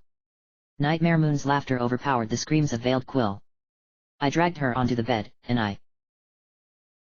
What? She asked, putting her cup down. I cast my gaze down at my own cup. She was the only good thing I had ever given Equestria. As I thought about that, a feeling of sickness washed over me. I did not give anything, I had merely forced her onto the world. Who was I to sit there with her? That I dared ever show my face to her was a testament to my own depravity. I thought I had managed to block out the guilt, yet now it burned inside of me as it did at the breaking of dawn. I sought to douse the flames for 20 years, and for 20 years I had failed time and time again. Let me throw oil into the fire now. Let it burn. I rubbed my eyes. I hadn't cried since that dawn, and I wasn't going to start now. Not in front of her, anyway. I'd like to be young again, I said. I'd do things differently. Look at me. I turned my hooves up. They were worn from rigorous training and many nights spent on them, cracked from brawls and arrests. They were old pony hooves, fitting for some pony decades my elder. Usually, I preoccupied myself by judging other ponies, I had learned to delight in tormenting the monsters. I had never considered what I might look like in their eyes. It's easy to think yourself above the rest when you never look in a mirror. I put my hooves down with a weary sigh. I hate what I've become. She reached forward again, but this time, she didn't touch my hoof. If you ever want to talk, I'm here to listen. I snorted. You have no idea who I am, lady. Maybe that's for the best, she replied. I can't judge you that way. I looked into my cup again. After a minute of silence, I took a sip. So you want to be young again? She asked. Whatever you did because you didn't know what was to come. And you know that great unknown? That's still ahead of me. She downed the last gulp of her tea. I might just be a kid to you, but it's important to be just a kid at some point. I'm discovering who I am. She leaned to the side a little and looked under the table. For better or worse, at least you've already got that figured out. Or at least you're a heck of a lot closer to it than I am. How did you get it? Get what? It took me a second to realize she was eyeing my cutie mark. I needed to take a look at my flank myself to remember what my mark was. A gray paintbrush, the tip dipped in red. I barely remembered how I got it, it had been so long. I made a picture for my mother with a brush borrowed from the kid next door and improvised dye made from squashed berries from a bush down the path. As I looked at my mark, that rush of excitement surged inside me, the same rush I had felt when it first appeared. But of course, Mother was just angry that I wasted paper, because paper wasn't cheap. Father needed it for his work. Whatever it was. That was the last time I painted anything. In my time as a juvenile delinquent and hooligan, what stolen paintings I couldn't sell, I tore up with immense glee. I'd all but forgotten about it when I was turned into a night guard. Luna's magic transformed not just our bodies and souls, but our marks as well. Mine became a rusty iron cage with a broken side, and I recalled being proud of that. I broke free from my old life. Or that's how I interpreted it, anyway. When my mark returned after Celestia cleansed us, I only missed the cage. I discovered my talent quite late, I said. No big story there. I woke up one day and realized that was what I wanted to do. My mother always told me that I had a knack for capturing what others couldn't. New Page rested her chin on her hooves, ears turning eagerly forward. So you're a painter? Was. I hadn't painted since the longest night. Lost the spark. Loaded myself as I may have, lying had never been difficult. Maybe that should have become my cutie mark. She cocked her head. So what do you do, if I may ask? I'm a janitor. I smirked. I'm good at sweeping. Raising a hoof to hide her eyes, she looked down and shook her head. She couldn't suppress her giggling. And it felt good, having made her laugh. I stole a peek at her cutie mark, a half-filled parchment with a waxing moon behind it. So what about you? I asked. I hope you don't think less of me because I look there. Nature's a funny beast. She looked at her flank briefly before turning back to me.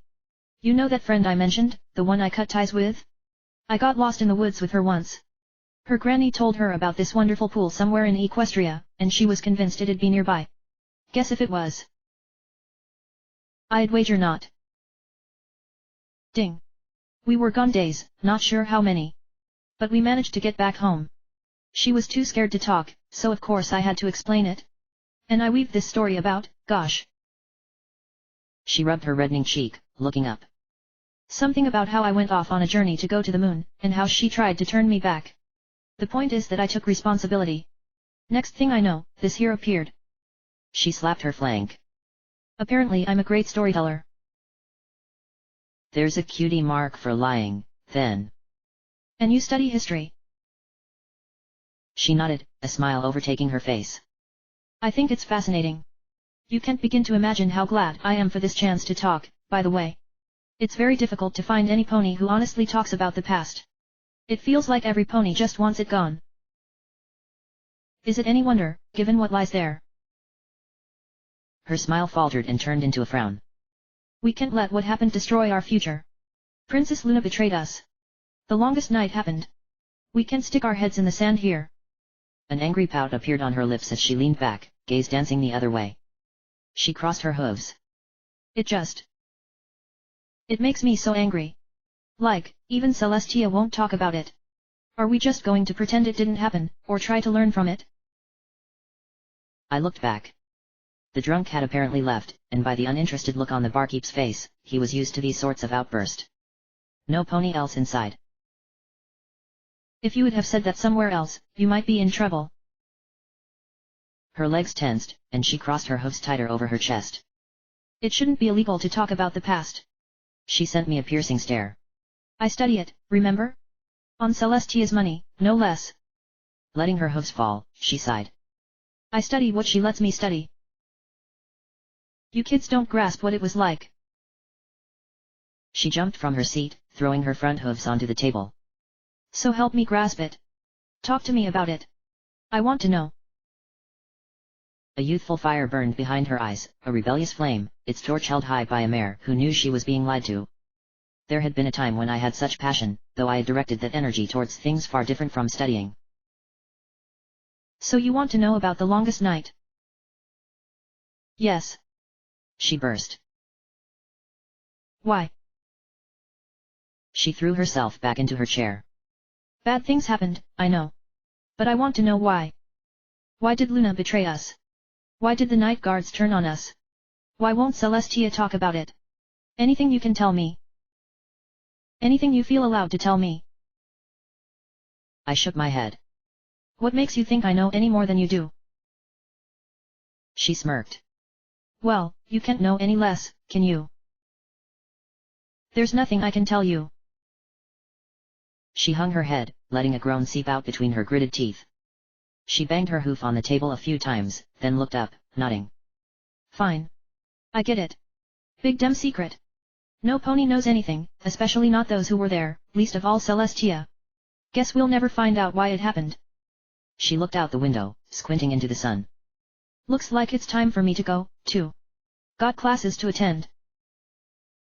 She got up to leave, throwing a pouch of bits onto the table. As she walked beside me, I put out a hoof to stop her. It might surprise you, but I didn't know Princess Luna personally. That's why I have nothing to tell you. That's why no pony has anything to tell you. But I was one of the ponies who didn't flee the old city. I was there the entire 2 weeks. I lowered my hoof, New Page didn't go anywhere. I got up, coming level with her. Maybe we can piece something together, provided we meet again. She grinned. I'm at the archives all evening. I'd prefer to meet here, I replied, looking towards the barkeep. In turn, he rolled his eyes and pinned his ears back in a gesture of goodwill. There are fewer listening ears here. What do you say, New Page? Page, she said. Please, just Page. She turned the other way, prodding a hoof towards the door. But I really have to go. One last thing, Page. With a wing, I brushed her pouch of bits off the table and into my hoof, giving it over to her. You don't think I'm going to let you pay, do you?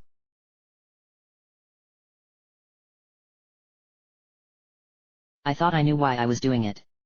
Earn her trust, get close to her, find out more. The truth was, even if I refused to admit it, I had already made up my mind that she was innocent.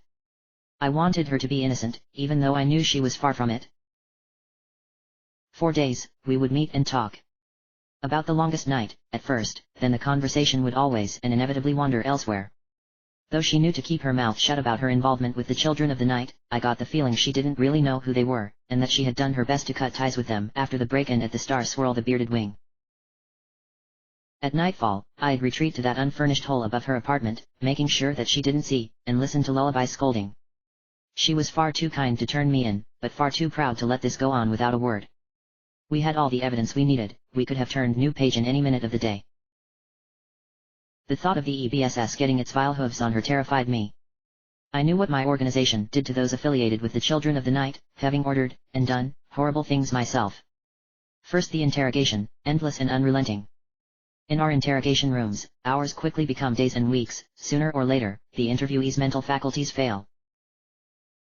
Hoof vices, wing sprainers, hanging by the tail, solitary confinement, potions that numb the mind and loosen the tongue, I had come to learn that every pony breaks under torture. I wondered how long it would take for New Page to start talking. How long would I need to watch? I have seen it happen countless times, and I enjoyed it. I never did stop being a monster. Paige was different from the others. She had to be, else I would have had her arrested. That's how I justified it. I shuddered to think what Celestia might do to me if she ever found out. But as long as Paige kept away from the children of the night, and Lullaby kept my secret, I was safe. Paige was safe. To her, I was not Swift Sweep the monster. I was Swift Sweep, painter on extended break. Indeed, I had created an entirely separate pony, a guise to wear, a mask behind which to cower. And it was comfortable. I wished it was the real me. Hey, said Paige, putting down her teacup. You're smiling. I raised my brows. I smile all the time. No. You smirk. She said, making faces to accompany her words. And you grin. You make those weird crooked smiles that old stallions do. Haven't never seen you smile like a normal pony. Well, first times for everything. I emptied my cup.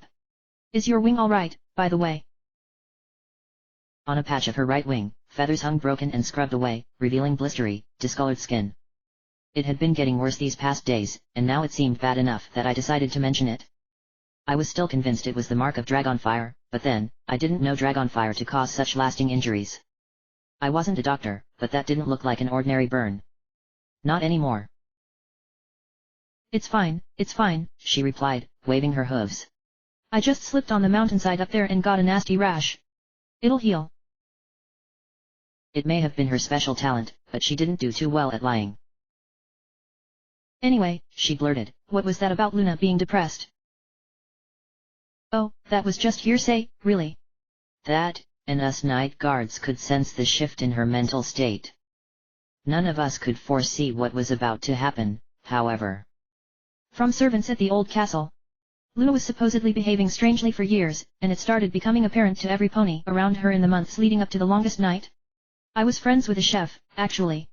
He told me he had found Luna curled up in the corner of some cellar, sobbing violently when he went down to get some ingredients. And that wasn't even a lie. Apparently some sort of panic attack, I finished. Wow, said Paige, eyes going wide. Celestia had to know about this. She definitely did. I leaned closer, going on in a conspiratorial whisper. Paige leaned in as well and perked her ears. You know how she's going back and forth on curfew laws? And why do you think she has 2 thrones? Because she feels guilty. She could have stopped the longest night from happening, if only she had been a better sister. My chest pounded and my lips wavered as I finished that sentence. That was the first time since I first became a night guard that I said anything bad about Celestia out loud. Not that I hadn't had the thoughts, but I always dismissed them. Celestia offered us redemption through service in the EBSS. For many of us, she became atonement personified, a perfect being that could do no wrong and might lead us to redemption. I'd always known, rationally, that was not the case. Yet it was Celestia who gave me a new life, and it had been she who pulled Equestria to her hooves after the longest night. I respected her goals because they were noble, I ignored her means because I could not live with myself any other way. With Paige sitting in front of me, I didn't feel like I needed her. In any case, I said, leaning back, there were a few similar stories about Luna. The Senate attacked her relentlessly for forgiving criminals. You know, the night guards. Paige nodded. The common ponies were afraid of her and her night whilst Celestia basked in glory. Paige gave a somber nod. So she cracked. Maybe she decided she'd give every pony a reason to fear her. Resting her cheek on a hoof, she looked out the window at Canterlot's spires. To think that might be it. The immortal princess of the night, and she was still just like you and me. Insecure, frail, weak. It's terrifying. I looked outside too, up at Celestia's tower. They're not like us, the Alicorns. At least I don't think they are. She pushed her chair out. Well, there's a discussion for next time. Seems like it's getting late. I need to be at the university by noon. I'll be here. Turning, I started rummaging in my bag, looking for my bit pouch. Oh, no, said Paige. You've been paying all these times. I'm going to do it now. She raised her hoof to catch the barkeep's eyes, holding up a linen pouch filled with coins. Look, I can't have you. Yes, she cut in. Yes, you can. Look.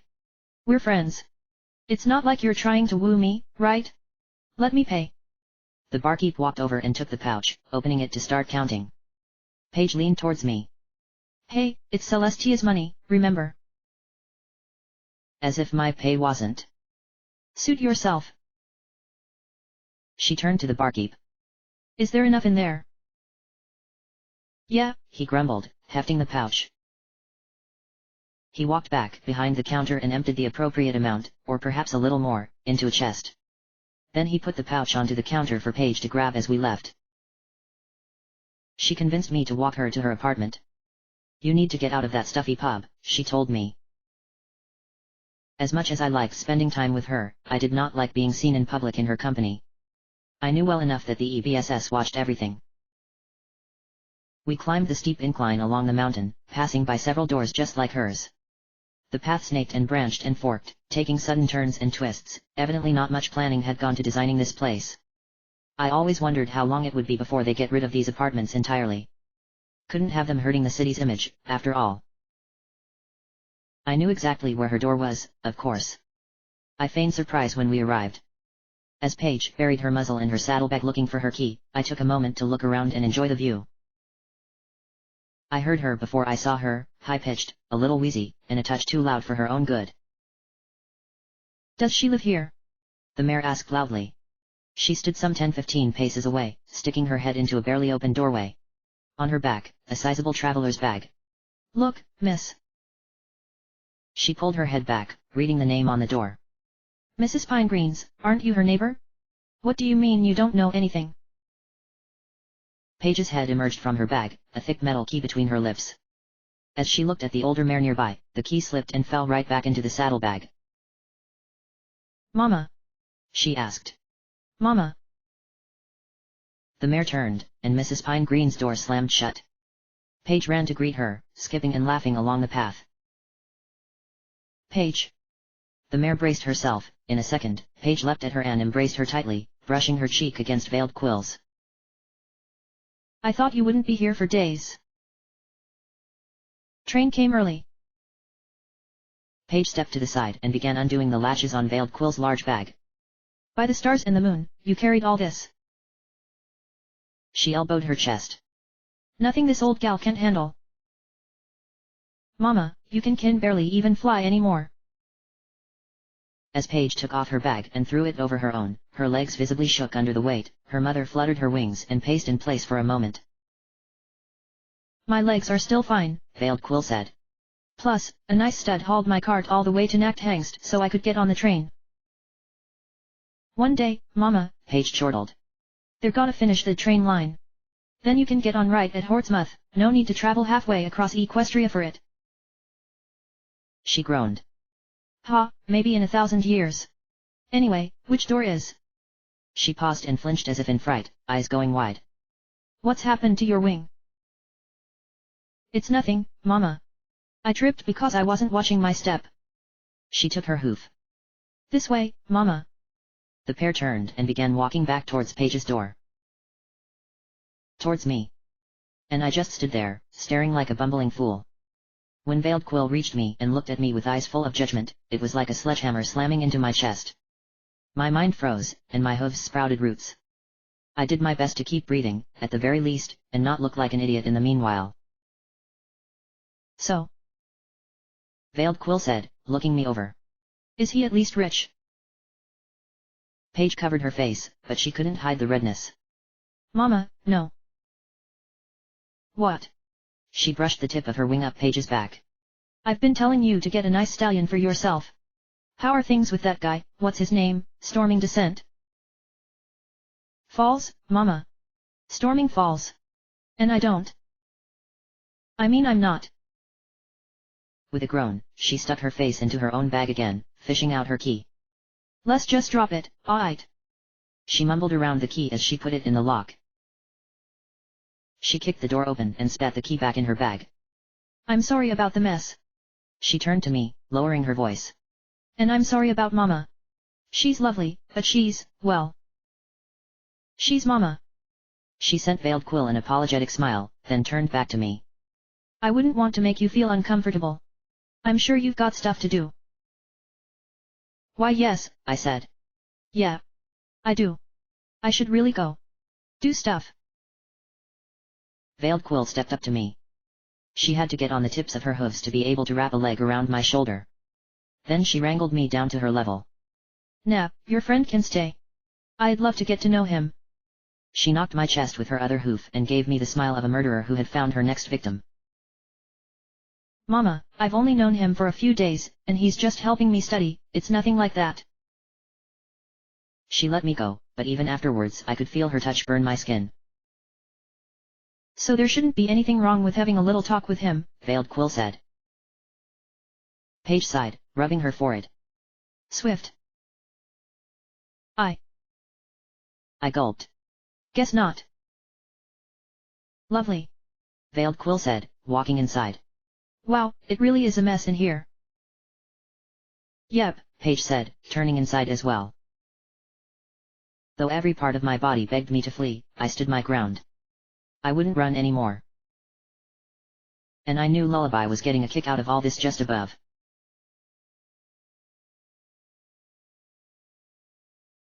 The eyes of a good pony.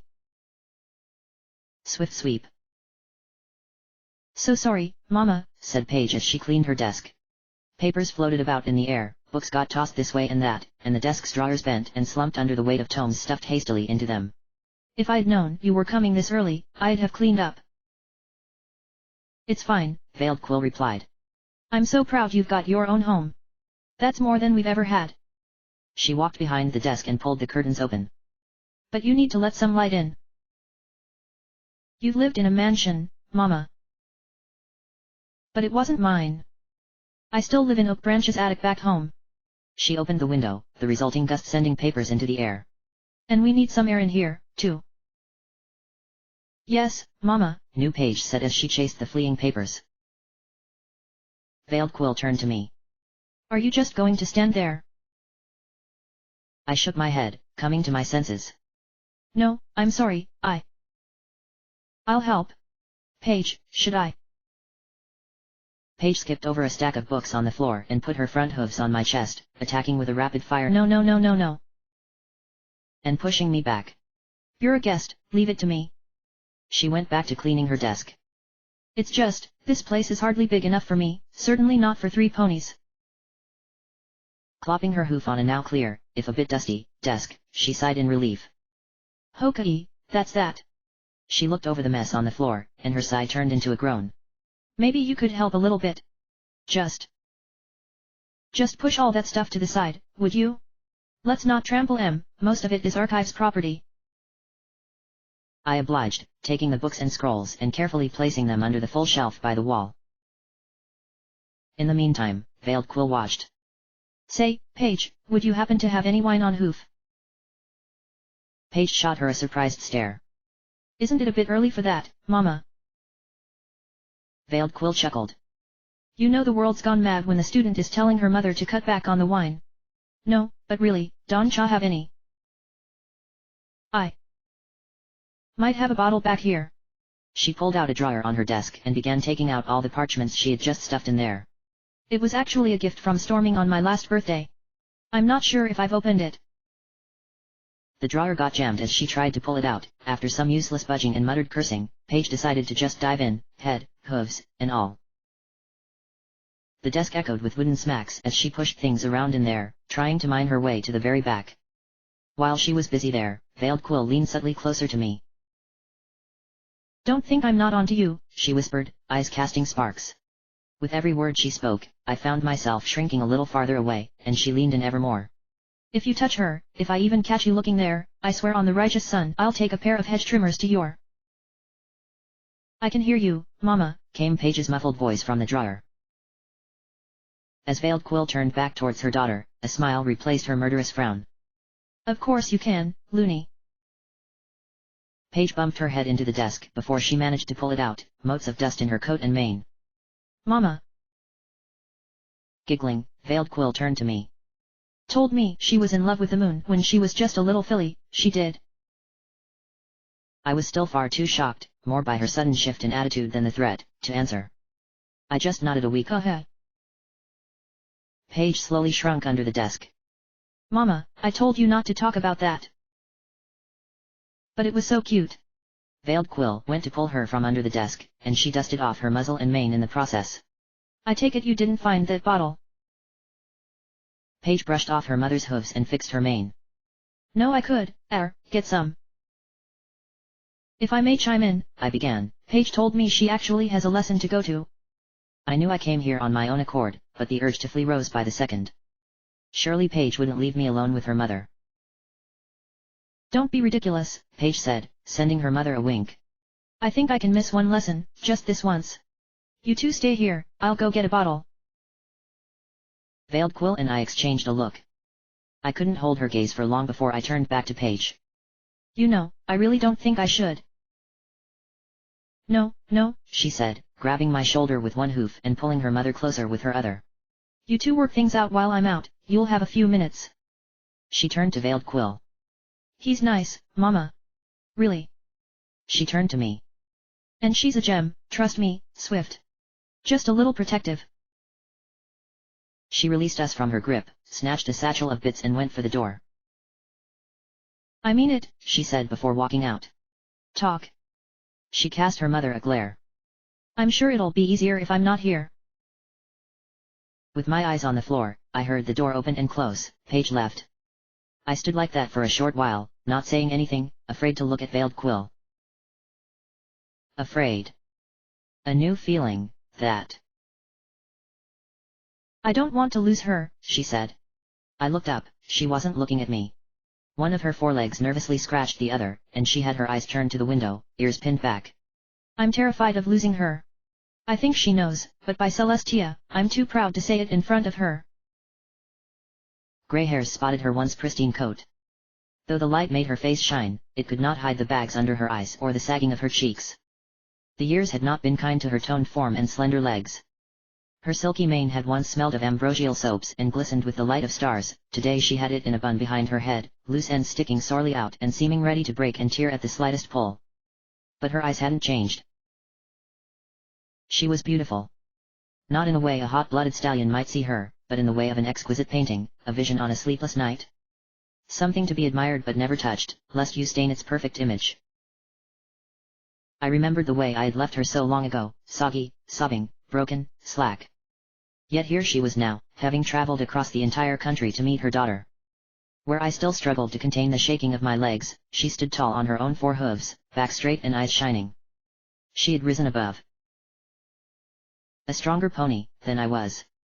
Looking at her there, I realized I wasn't the only one to wear a mask in front of new Paige. You're lucky to have her, I said, making her turn to me. I flinched under her gaze. I can tell you love each other very much. There is no shame in wanting to know she's safe. I looked myself over. I also understand how I might come off as dangerous. She pursed her lips. Actually, I don't recall hearing your name. Swift Sweep, I said. Paige just calls me Swift. And you would be? Veiled Quill. She got on the tips of her hooves and leaned closer to get a good look at me. I resisted the urge to shrink away. She eyed me up and down, finally fixing her stare in my eyes, squinting as though looking for something inside of me. My heart began to beat faster. She can't know who I am. There is no way. She can't. I did my best to retain my composure. Yeah, she sighed, coming back down. She turned and dropped onto Paige's bed. She sat at first, but quickly decided to lie down, putting her chin on the worn pillow. The thing looked old, and even before Veiled Quill placed her head there you could make out the general shape of Paige's head, and her mother's fit squarely within the mold. You're all right, she mumbled. Her eyes shut and her brows furrowed as she let loose a weary, exhausted sigh. Turning to her side, she slightly raised one of her hind legs to tuck her tail in between. I didn't realize how tired I am. I muttered. I can assure you, I would never hurt Paige. I care nothing for such pleasures, anyway. She flicked her ears, but her eyes stayed shut. I get it. Like I told you, you're fine. She threw a limp leg over her eyes. Let me sleep. I took a step back. Certainly, but... I bit my lip. I don't have a key to lock the door. She turned the other way, and I heard her scoff. If a bad pony just barged in, that would reflect terribly on Celestia's perfect little world up here, Don Cha think. I'll put my faith in her goons to keep the peace. I looked up at the ceiling, to a point where I had put a surveillance crystal. Yes, I suppose that's right. Rest well. As Veiled Quill mumbled her agreement, I went to close the curtains on the window. I took one last look at the ceiling before walking out the door. You had better protect her sleep, lullaby.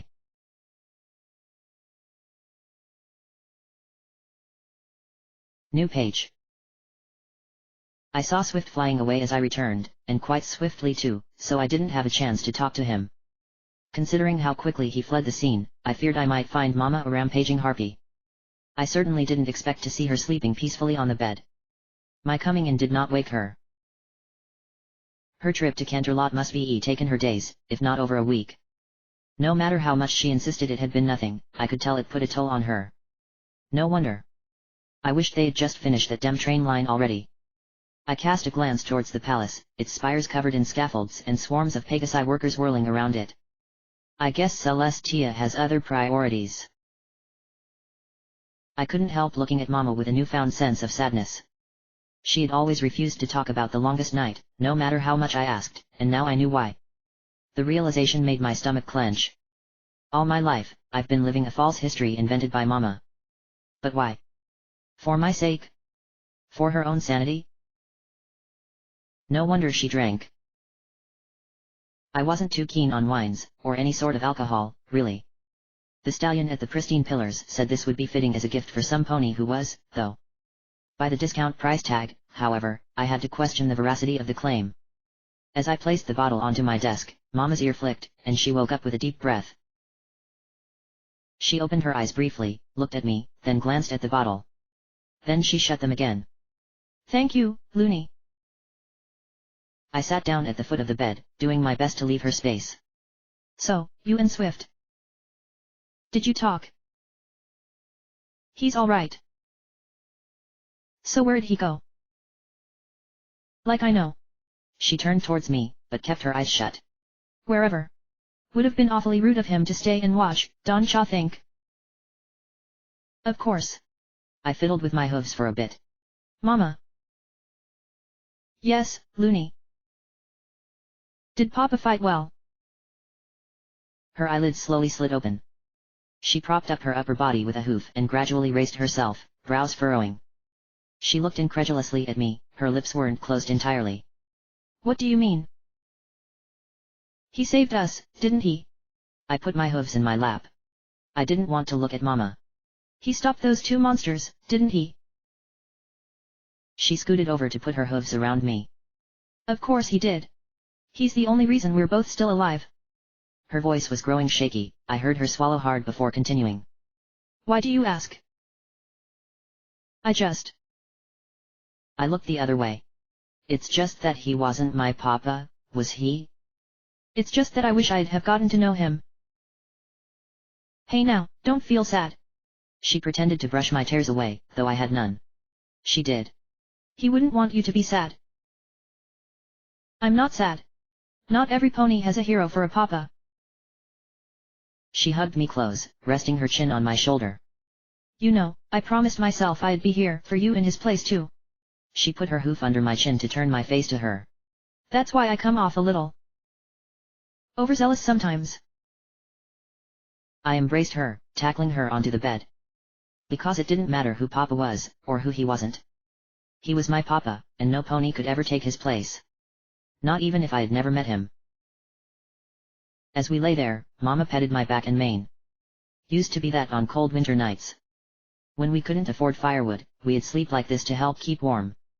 Well, that was when I still fit in her lap. I didn't want to let go. For the first time in my life, I knew she needed these moments far more than I ever had.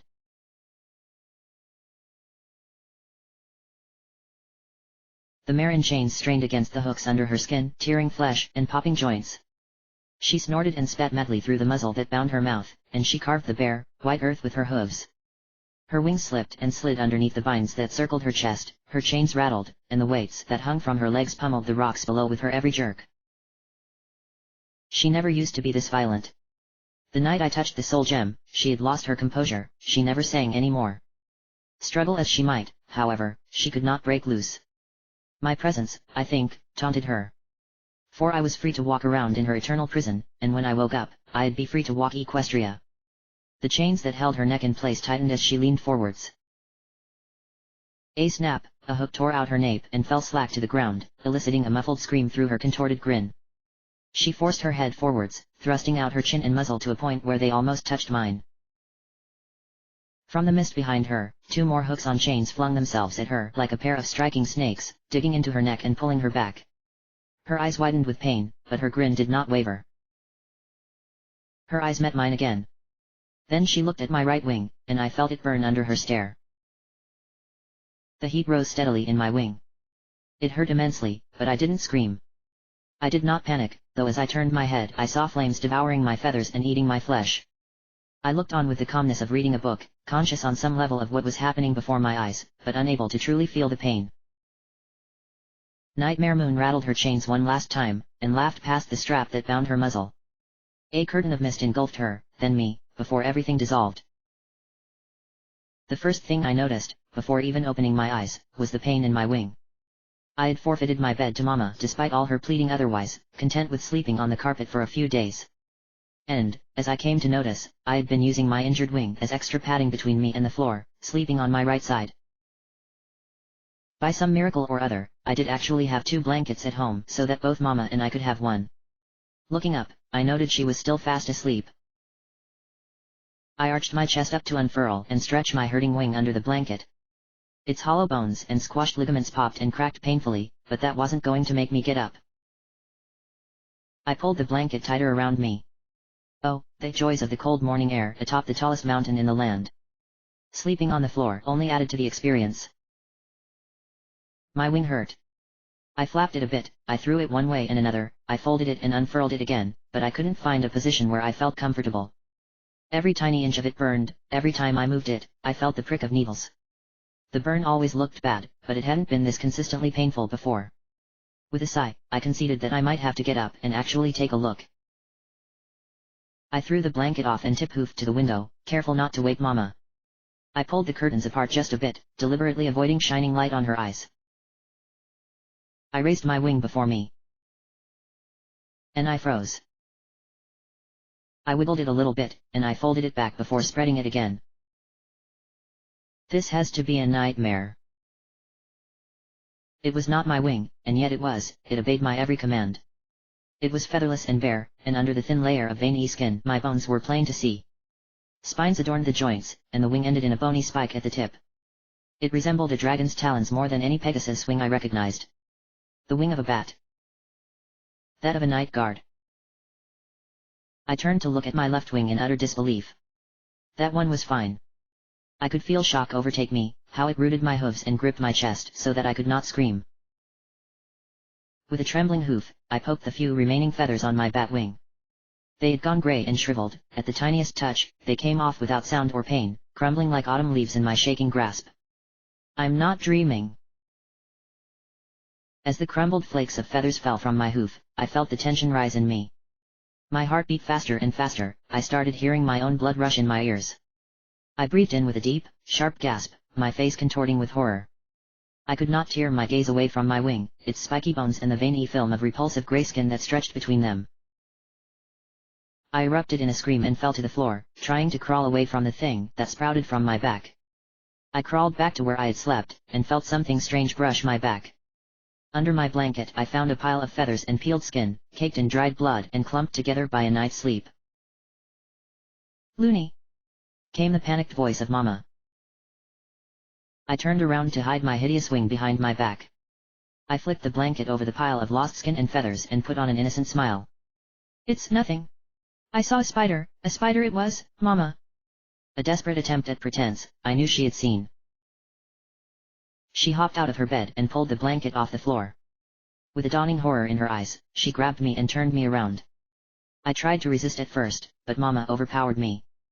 Or rather, I realized there was no hiding it now and gave in. As she looked at my wing, her jaw dropped and her eyes widened in panic. Breathing heavily, she took a step back, unable to turn away. No, she mumbled, shaking her head spastically. No, no, no. Mama. I tried to put my hoof on her shoulder, but she backed away into the wall like a scared, stray dog. Mama, it's okay. She rushed out of the room, slamming against the wall as she turned for the exit. She ripped the door open and ran outside. I had to stop at the doorstep. With all the ponies outside for the morning rush, I didn't want any pony to see my wing. Mama, I know. I yelled. I know what happened. Mama froze, halfway down the mountainside by now. Slowly, she looked up at me. I raised a hoof, beckoning her back. I know, I said, and it's all right. Come back, Mama. Please, please come back. She made a step upwards, but stopped right away. Turning back, she cast a glance down the mountain. Mama. I could see her mutter to herself and rapidly shake her head. Her entire body convulsed with heavy breaths. I was afraid she might pass out right there. Don't run away again, I said. Mama froze up, then slowly turned to me. I felt my lips waver as I spoke. Don't leave me, Mama. Finally, she took another step up, and then continued at a slow, cautious pace, and began avoiding my gaze. The closer she came, the more she turned her head away. She walked inside without looking me in the eye. I stuck my head out and looked around before closing the door. I didn't see any curious eyes looking at us, so that was lucky. I know about the longest night, I said, turning the key in the lock. I know.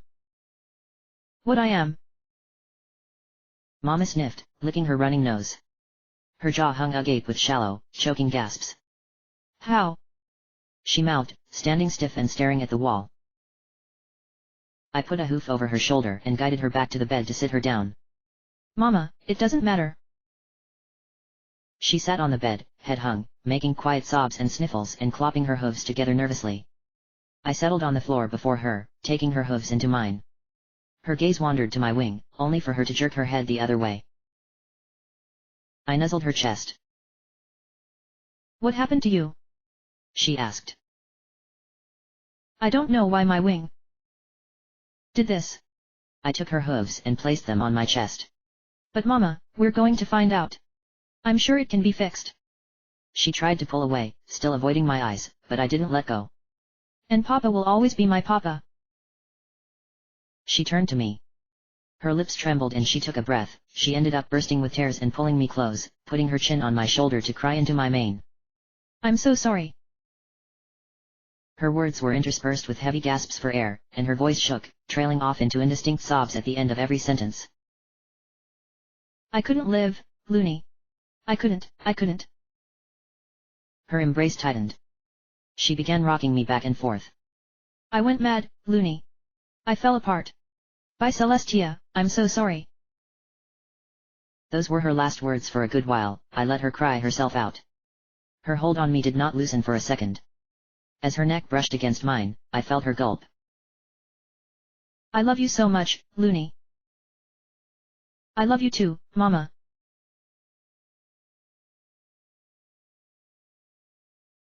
Swift sweep. I heard the door budge. Some pony knocked. They knocked and knocked again. I didn't get up to see who it was, leaning instead into the mirror. Paige had just got up, and her wing. I could not make it out. It looked strange. Almost like. There came some frustrated grumbles and metallic clanging as they put a key into the lock. I know I'm late, said Lullaby, kicking the door in. But don't you think you could get off your fat rump just once? I just spent my entire night talking with River, you should know. A soft smack, she threw her bag into the corner, like she always did. Celestia's up in his ass about the Star Swirl wing.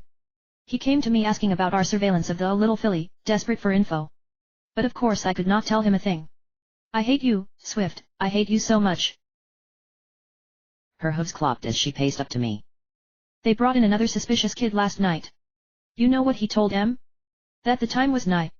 I read this in the interrogation log and I'm going to quote it for you, you thick slop for brains. On the longest day of the 20th year, the progeny will pave the way for the mother's return. She put her hooves on my shoulder and shook me. Are you listening to me? The longest day of the year, the summer sun celebration, that's tomorrow, and we've got their progeny right here. What are you even looking at? Haven't you been going out with her? Enough. Her words trailed off. Finally, she had looked at the mirror. Paige screamed, falling to her haunches, kicking and flailing her hooves at her own transformed wing.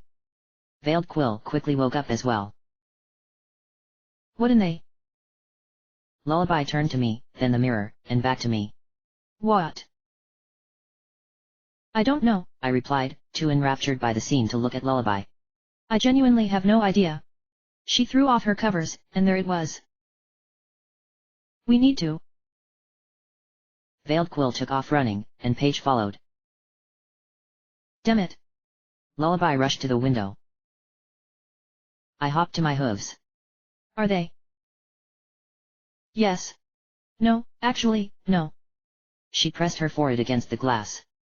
No, she's coming back. All right. She looked back at me. Okay, just so we're both on the same page, Paige here has a night guard's wing. Looks like it. And we don't know why. Not a clue. She stormed up to me, grabbing the skin of my neck. What aren't you telling me? I've played along, I've protected you, but you... I really don't know. I tore her hooves off and shoved her away. I don't know. I turned the other way and rubbed my forehead. I can only assume they did something to her.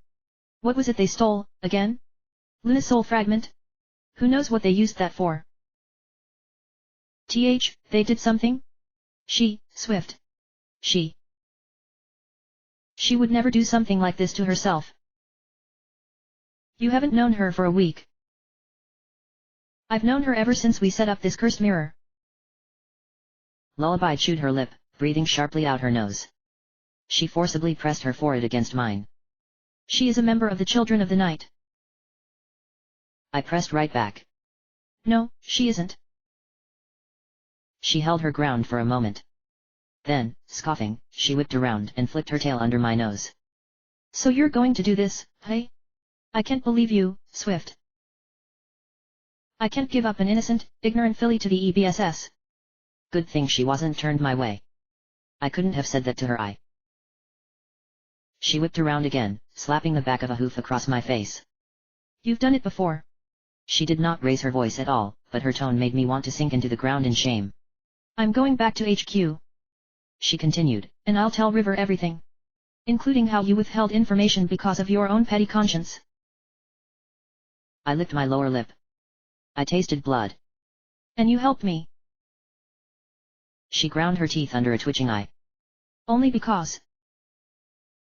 Do you think Celestia is going to care?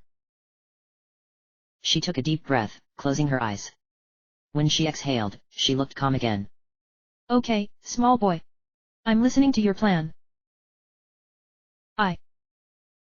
I don't have a plan. You got me into this. Look, I told you, I don't know. I need time. I don't think you were listening. She knocked a hoof on my head. Even if I wanted to give you time, even if your precious daughter is pure and clean, we simply don't have time.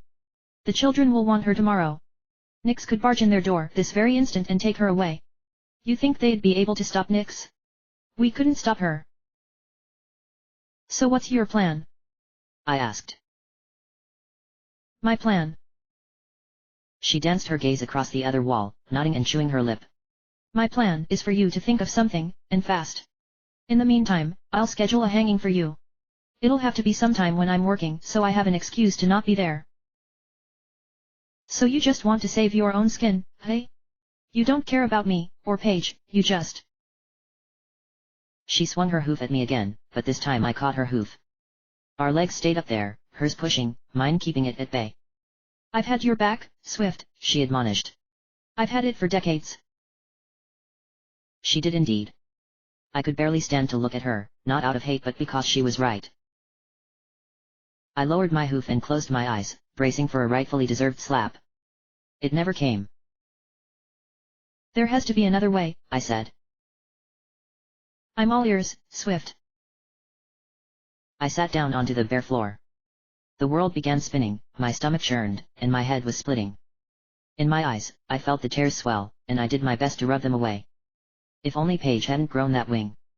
I could have tipped her off, helped her flee. But she could not hide for long with this. If only I'd have turned her in before I got to know her.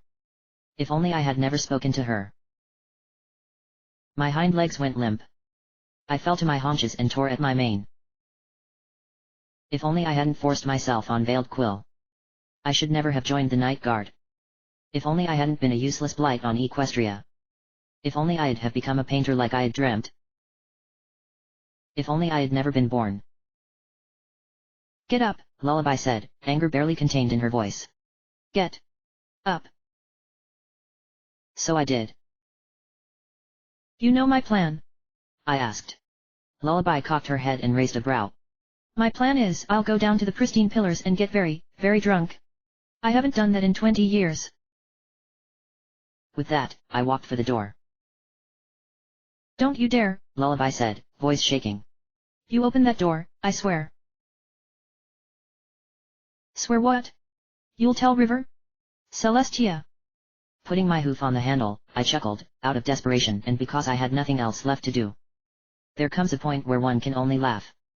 Hey, maybe we'll get to be cellmates in the crystal mines. As I closed the door behind me, I heard Lullaby bellow her anger and a desk crack under the impact of a hoof. I bet Veiled Quill and Paige heard, too.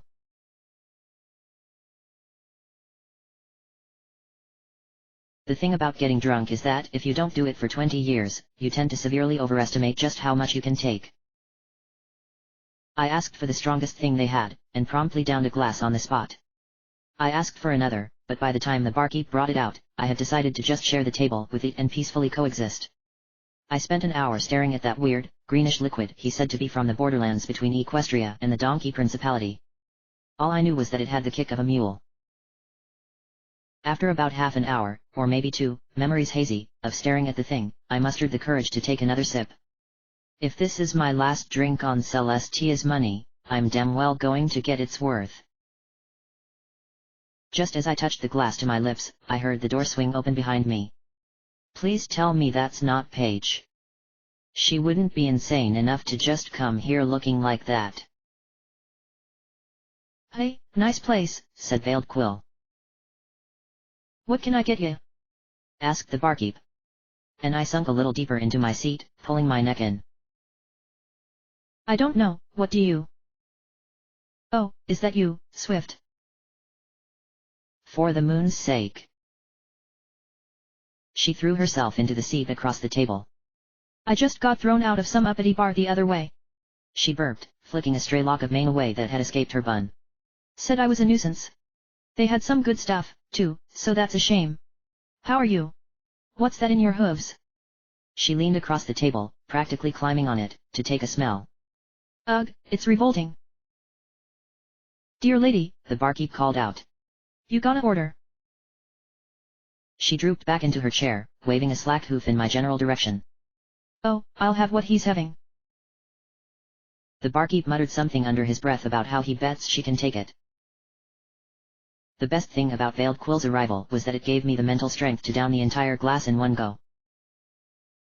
So what's got you so down? She asked. I slammed the glass down. Stuff. Yeah, I've got a lot of stuff on my mind too. I can tell. Her bun was coming undone, stray mane hairs covering the redness of her cheeks and sticking to the corners of her lips. A soaked pattern on her coat down her chest and belly spoke of all the drinks she had spilled that day. So much for that picture of beauty and strength. I couldn't help but laugh. Look at us, 2 old fools drowning in alcohol. Well, you don't seem to be drowning yet, she chortled. Trust me, I know what that's like. The barkeep brought out a glass for her with the same green atrocity inside.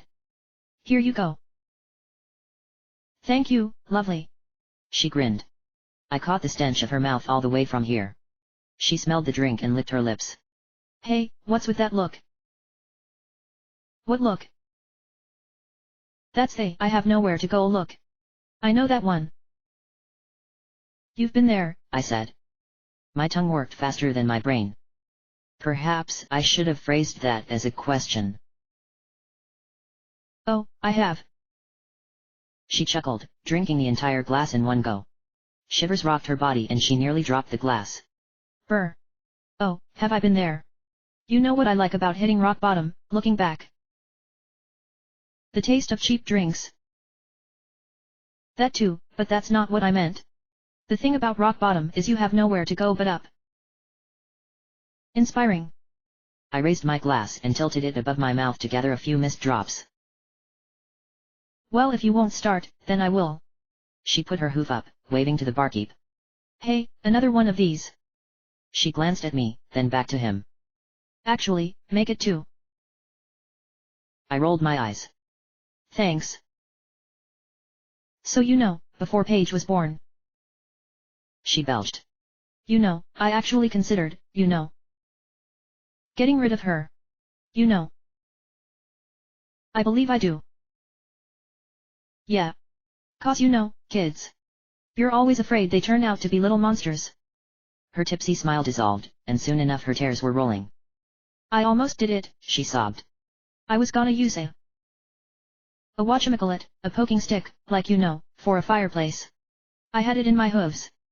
She stopped for a moment to wipe her eyes. But I couldn't. I couldn't do it. She took a deep breath, flicking her mane back. Say, you got any loin spawn?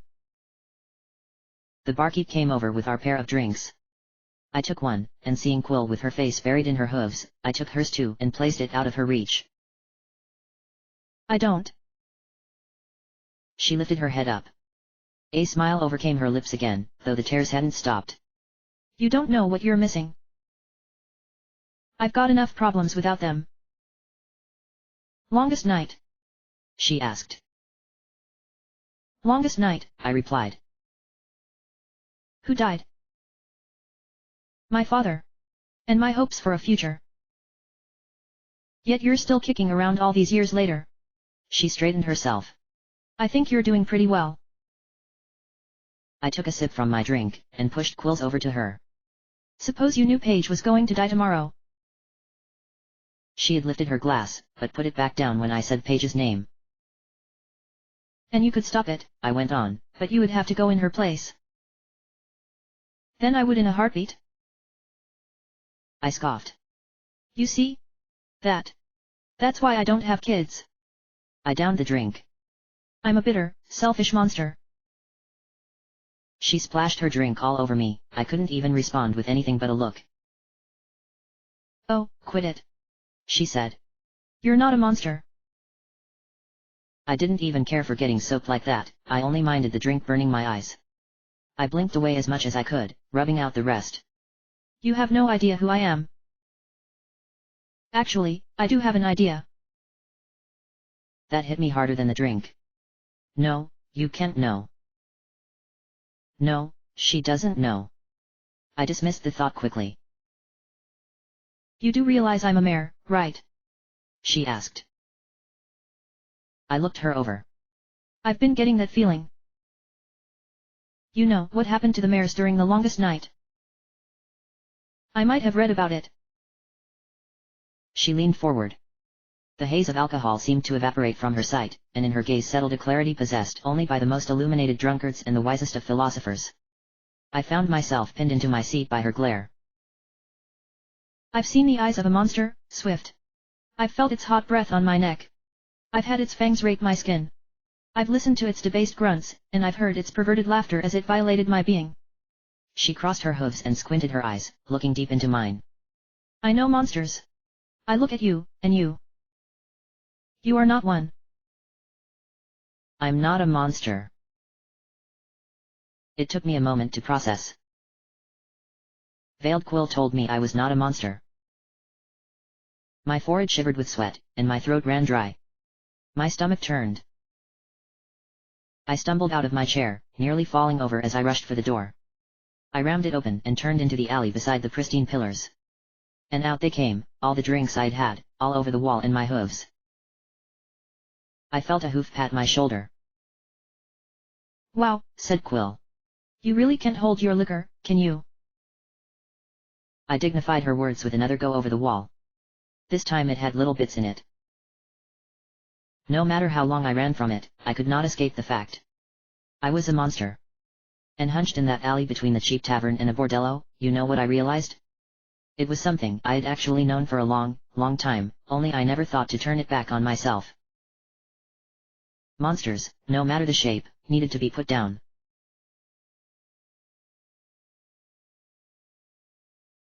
New page.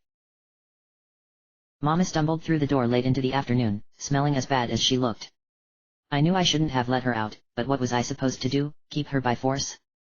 I couldn't possibly go after her looking like this. She muttered something about meeting Swift and what a weird pony he was, vowing 3 times in the meantime to never drink again. I helped her into bed, then into sleep. I used a few stray papers to gently fan her face and nodded along to her drunken, incoherent rambling. The dreams took her soon enough. I was again left to my own devices. Checking that I had locked the door, I returned to the bathroom. I had been trying to hide my wing by patching it up with bandages and hoisting it in a makeshift sling as though it were broken. However, I did not have anywhere near the amount of gauze to cover the whole thing, and the spikes that marked every joint would stubbornly pierce through them at the slightest movement. On a desperate whim, I managed to find an old hammer I had kept stashed somewhere. One hard hit in the right place, I figured, and the largest spike would snap right off. I put the wing onto the edge of the washtub, and would flick the hammer in position between my jaws. I cracked my neck, readying to strike. What followed was a scream, a chipped tooth, a cracked spike that refused to fall off, a broken washtub, a lot of blood, and even more regret. I ended up wasting even more bandages on cleaning myself up. "Oh, it's nothing, Mrs. Pinegreens," I muttered to myself as I scrubbed my wing. "I just tripped and fell down the cliff, that's all. No, Miss Mercy, it's really fine. Turns out I'm 1/16th dragon on Papa's side, who would thunk? Gah." Why?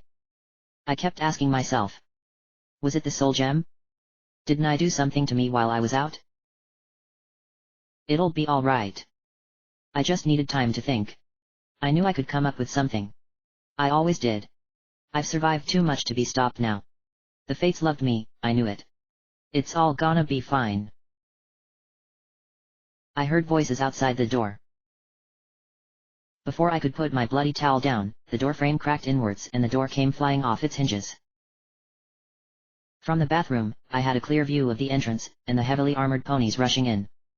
I barely had time to react. There were 3 of them, all huge, and their every galloping step tore into the floor, cracking wood and grinding the stone underneath. I could barely see their eyes under their heavy helmets. I had nowhere to go.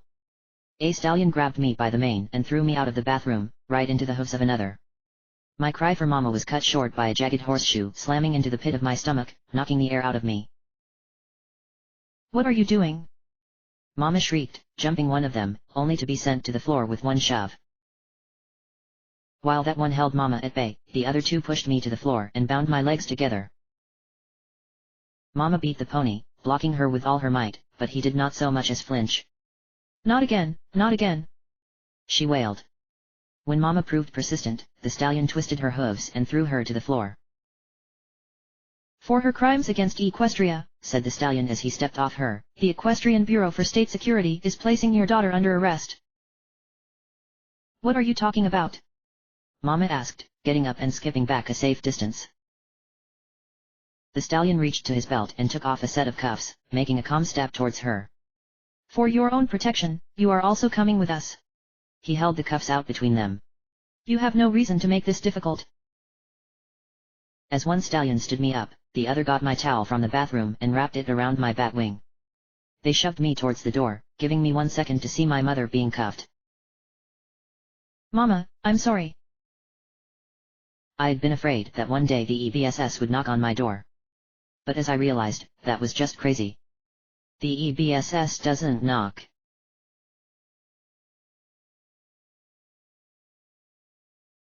Pawn Takes Princess, Part 1.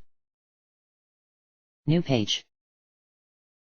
Behind the palace of Canterlot lay a courtyard always shadowed by spires and the creeping mountain above.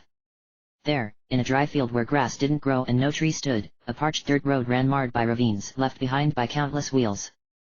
The path led directly into the mouth of a great cave, the engulfing entrance of the EBSS headquarters.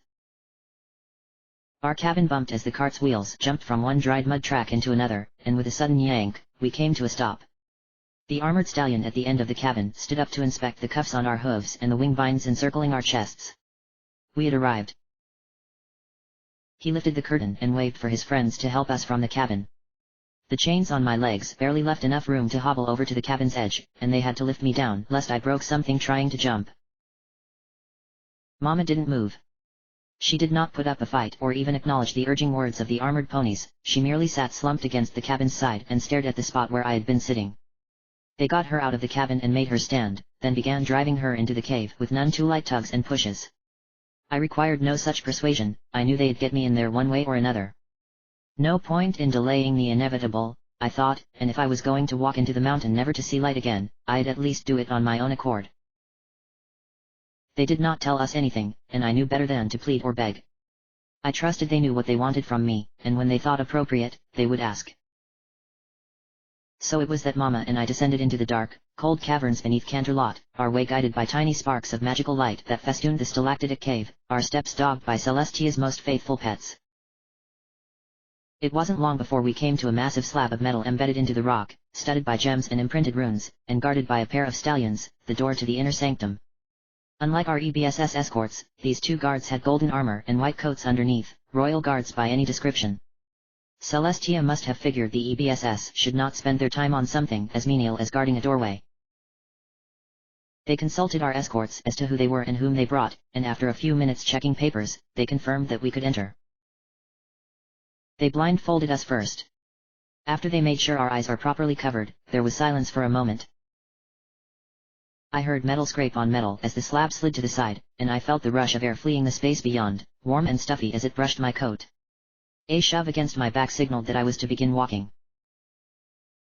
We had made many turns and even braved a few sets of stairs, though I did not care to count how many.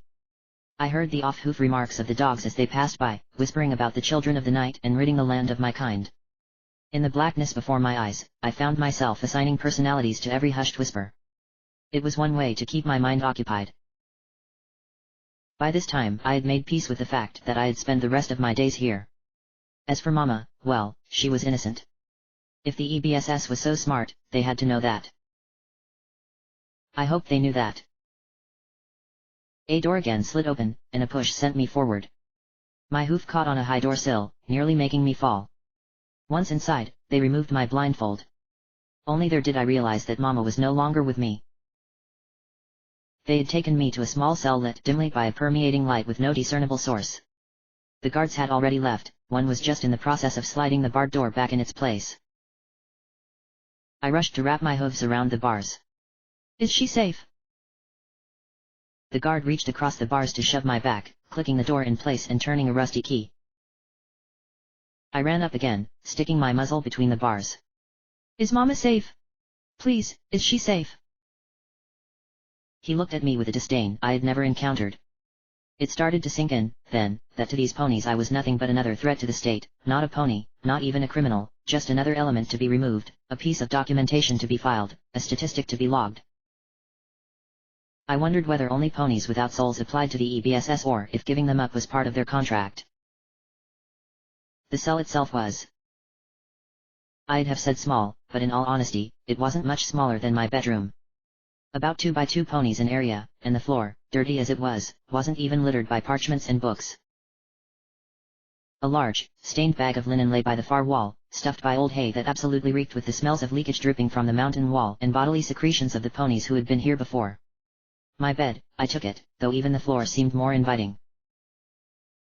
I must be spent hours in there, it really is hard to tell in the absence of the sun or even the sky, and nothing with which to occupy yourself. In that time I had examined every last inch of the floor, I had memorized the places of the largest, darkest stains so as not to roll into them in my sleep, I had scanned every little grey brick that lined the wall and could, with a reasonable accuracy, point out the thickest cracks even with my eyes shut. I had made an ostensible friend of a spider in the upper corner of the room, and I had watched it half untangle a worm of some kind from its webby cocoon for its feast. Good on you, spider, I thought. Protect me from the nasty little things. From what I could tell by poking my nose through the bars, my cell was at the end of a reasonably long hallway. Though the opposite wall was just a long, uninterrupted surface of solid bricks, I wagered that my side had to be lined by similar cells to my own. Although I heard no other prisoners, which meant that either I was alone in the entire hallway, or well, maybe they were in no shape to make a sound. Wedging my muzzle out as far as I could and turning my eyes to the right to a point of near popping, I could make out a none too amused guard leaning into the corner, his spear flung casually over his shoulder. No matter how many times I called out to him, though, he made no acknowledgement of my presence. This guard, too, was a royal guard, spotless white coat under ornate armor. After some time, I couldn't tell how long exactly, though it felt somewhere around a grueling eternity, I heard a new sound, this time from the left. Several ponies approached, the clopping of their hooves echoing through the hallway and resonating in the bars. They stopped before my cell, a middle-aged mare and stallion. They wore no armor and bore no weapons of any kind, though the older stallion carried a blindfold in his hoof. "Moving me again?" I asked. The older stallion cleared his throat. He had a terrible scar where his neck met his chest, jagged and hairless. The gurgling noises he made belonged more to a stuck hog meeting its end at the claws of a griffin rather than any equine's voice. "Yes," he said as the mare undid the lock. The door slid aside, and I stepped out. The stallion walked behind me and began tying the blindfold around my head. "Mama did nothing wrong," I said. "Is she okay?" The stallion gurgled. "That depends on what you have to tell us." He made one last, tightening pull on the blindfold, then pushed my shoulder. "Move." It wasn't a long trip, a few turns and a single door's opening and slamming shut later. They sat me down in a chair, placing my hooves on a table before me. "This conversation will decide your life," the gravelly-sounding stallion said as he untied the blindfold. "And your mother's. Do not be a fool." He removed the blindfold. It took a few seconds for my eyes to again get used to the light. In the time I spent rubbing my eyes, I heard the mare and stallion leave the room. "Hooves on the table," said a new voice. The voice made me freeze, my hooves still at my eyes. I knew that voice. "That is not the table," he said. Slowly, I put my hooves down. I needed a deep breath before opening my eyes. Across the table sat a grey stallion I had thought my friend, with a scar on his cheek, a booming authority in his voice, and absolutely no emotion in his expression. In the shadowless room, the wrinkles that marred his visage seemed even more pronounced, the skin under his eyes sagged in dark, loose bags, exposing a redness under his stare. "I am truly sorry it had to come to this," Swift Sweep said. "It is in our best interests to spend as little time in here as possible, wouldn't you agree? Or you'll hurt Mama." He put his hooves together, grinding one against the other. "Celestia does not condone harm to the innocent. If, however, circumstances were to change so that Veiled Quill is deemed a potential threat to Equestria, we will be forced to treat her accordingly." His voice was cold. The room was cold. I didn't think this place would get to me. I fared rather well in the cell, hadn't I?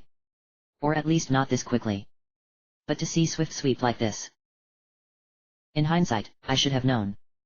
It was obvious, and I had been a complete moron. It hurt more not because I felt betrayed by him, though that was bad, too, but because I felt cheated by myself. He came at a point when I was vulnerable, because of course he did, and I latched onto him immediately. Shows how much I wanted to have a papa.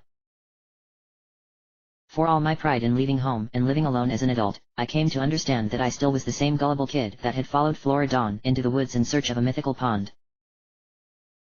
"You are a known member of the Children of the Night," Swift continued. "You have assisted in the theft of countless irreplaceable books from the Canterlot archives, not to mention the soul gem of Princess Luna.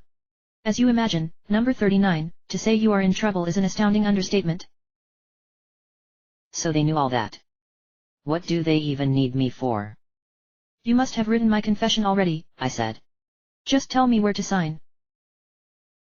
"If you signed such a confession, you would be looking at a death penalty. The books are one thing, number 39, but taking a piece of Luna's soul is, in Celestia's eyes, paramount to taking part of her own. So what do you want from me?" "I understand that Flora Dawn is your good friend." "Was," I corrected. "I cut ties after the Star Swirl Wing. As you are no doubt aware, she is also called Priestess Nyx by the Children of the Night. Tell me everything you know about the Children of the Night." "What's there to know?" I asked. A bunch of weirdos who idolize Luna and are obsessed with the longest night? You know that's serious, coming from me. Still, I wanted to learn about the same things, as you well know. Flora offered me a means to break into the archives and get my hooves on knowledge Celestia wouldn't let me have. The only price was that she got most of them. Frankly, I didn't even know her little group had a name until recently. I chewed my lip. Mama. My mother knew nothing about any of this. She doesn't even live. She lives in Hortsmouth, Swift interrupted. in the upstairs room of one stallion called Oak Branch. She works as his maid, as she has since you two moved there. As far as we can tell, she is not implicated whatsoever in this matter. As such, for the time being, she is being cared for and catered to. All of that might change, however. Tell me about Nyx. I'm not really fighting for my own life here, am I? Swift only glared in my eyes, expression as hollow as ever. Tell me about Nyx. Though I did not like Flora very much, not anymore, she did save my life from Corona. I did not like her, no, but I liked talking about her even less. Flora Dawn was my childhood friend, back in Hortsmouth. She ran away when she was... I rubbed my forehead. 7, maybe? I hadn't seen her until early this year, when I was already living here. She knocked on my door one day and outlined her, deal that I've already mentioned. What else? She seems to be very enthusiastic about this children business. Loves to preach. No wonder they call her priestess. Swift nodded, and cast a quick glance at the table. Following his gaze, I noticed a tiny blue gem embedded in the wood at the center. Have you ever met a pony, whom they call Prophet Knight? And now we've really jumped into it. If I tell you, will you let my mother go? We have reason to believe that the children are looking for you. And if they can't find you, they might take her to extort you. She is being held, at present, for her own protection. So what? I asked. You're never letting her go regardless of what I say. It seems I'm not getting through to you here. He licked his lips, leaning forward.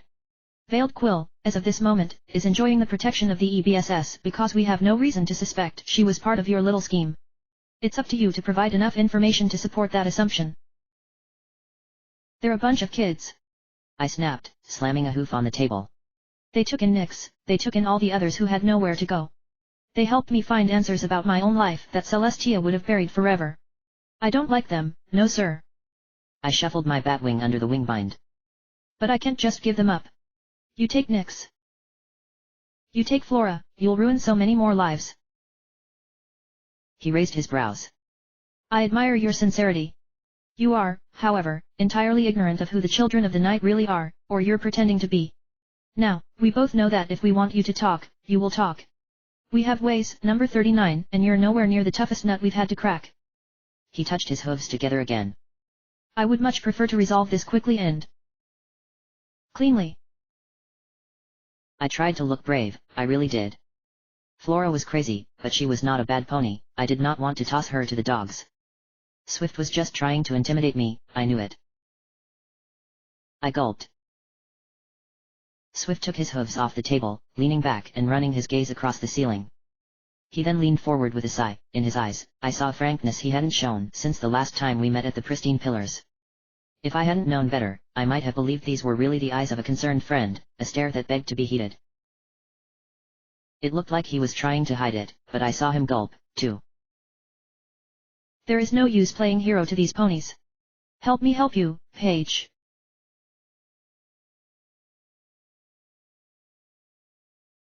Swift sweep. I told Riverflow everything. Well, not everything, everything. Lullaby was innocent, after all, and entirely unaware of my withholding information from the EBSS. I lied to her as I lied to them all. But now I came clean about my connection to New Page, clear about why I sought to protect her, clear about how she had to be the progeny that the children of the night needed to fulfill their plan. Whatever that plan was. To Lullaby's insistence, River allowed me to interrogate Paige. The plan was simple, although by her crimes she might have deserved the worst of punishments, she was also the single most important pony the EBSS had ever captured. She knew Priestess Nyx, she had seen Prophet Knight, and for once, she might have actually known a thing or two about him. She was not some fanatical devotee, but their victim. All I had to do was convince River of that. I asked for the reports of Project Heartbreak, and I helped Paige dig in deep, exposing her to decades of heinous crimes. She resisted at first. Naturally, she had set up enough mental barriers between her friend Flora and the mysterious priestess of the children to protect herself from facing harsh truths. A few years ago, we had busted a commune in the Everfree that reveled in incestuous fornication, apparently the children's foray into eugenics, an attempt to create some sort of transcendent equine by mixing all three pony races. A colony of abductees locked in a perpetual high of ambrosial magics and undone inhibition, guarded by a few ponies who did not partake. Paige remembered she had received a book from Nyx that speculated on the origin of the alicorn race, as did she recall Nyx mentioning in passing, as a joke, she thought, a spell that could get her any stallion. I showed her the records of the abductions in Canterlot, how young and old alike had been going missing until we raided that mansion not long prior. I had one of the comatose survivors brought to the room on a stretcher, and I made Paige touch the scarred, saggy skin of his stomach that would never completely heal. She knew what this was. She had stolen Sombra's forbidden grimoire of flesh molds herself. When asked, she simply kept repeating she didn't know. It must have been easier to say than that she didn't care, that she had been afraid to ever ponder. When she broke down crying and could no longer read through her tears, I read aloud for her. I hated to trample what little remained of the girl's precious innocence, but I reassured myself that such a visceral reaction was a good thing. Profound remorse like hers was difficult to fake, and it could go a long way in easing her punishment. And there was much to feel remorse about.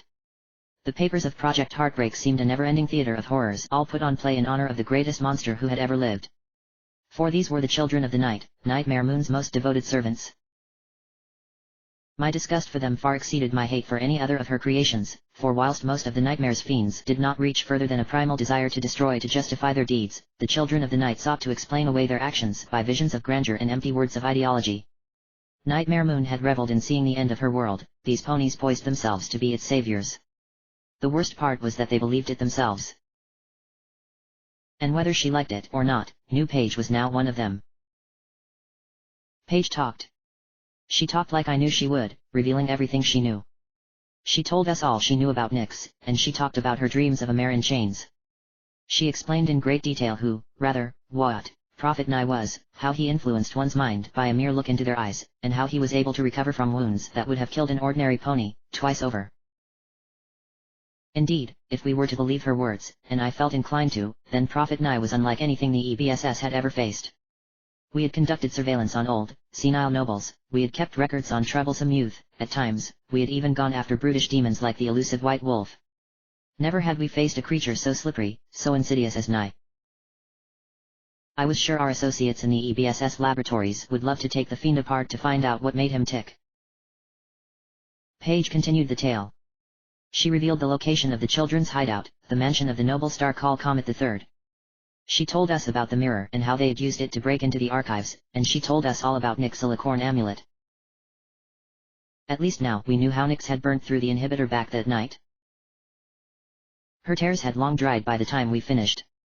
Paige was drained, she stared blankly and breathed with heavy gasps, throat dry and voice hoarse after she had given us everything. She swallowed hard, licking her cracked lips. "Please," she begged, her wavering voice barely louder than a whisper. "Can I see Mama?" I stacked up the last batch of papers on the table, and tried not to make the shaking of my hooves apparent. I had to be strong now, stronger than I had ever been. I pretended to be reading one of the papers rather than look her in the eye. "Unfortunately, that is not for me to decide." Because I could not just say no to her. Her ears drooped, and her gaze fell with it. She slouched in her seat, eyes on the floor. "I understand," she whispered, punctuating with a tired sniff. "Excuse me for a moment, Paige." I left her alone in the room. She clearly needed time for the full gravity of her actions to dawn on her, but more importantly, I had to ask for something. River waited outside, tapping his hoof and making the entire hallway resound with every hit. "So that's it, then? Banked everything on the confession of one girl." "She is the progeny," I replied. "Whatever Nye wants, he needs her for it. So it's in our best interest to keep her around," he said. "As an informant, not a prisoner. Just because she feels sorry, doesn't mean she's a good pony." He leaned close, chin raised high so he could look down on me. "That goes for you too. I'll take you to Celestia personally once this is over." I knew River would relish the chance to get rid of me, but that wasn't something I cared about. Whatever was going to happen to me, I was ready to accept it. Paige concerned me far more. Informant. We'll see about that. He turned his eyes to the ceiling. Team's already upstairs planning the raid on Comet's place. And this time, we'll be prepared. I don't know, River. It's not just Nyx and her amulet. Nye is supposed to be there, and he sounds as bad as the White Wolf, if not worse. No disrespect to your puppies, but I don't think they're going to be enough. He gave me a look like I was a complete idiot. What, you think I'm just sending the kids? They're fodder, Swift. I'm bringing the entire royal guard down on that house, subtlety be damned. I'm fairly certain you would need Celestia's consent for that. River grinned. Oh.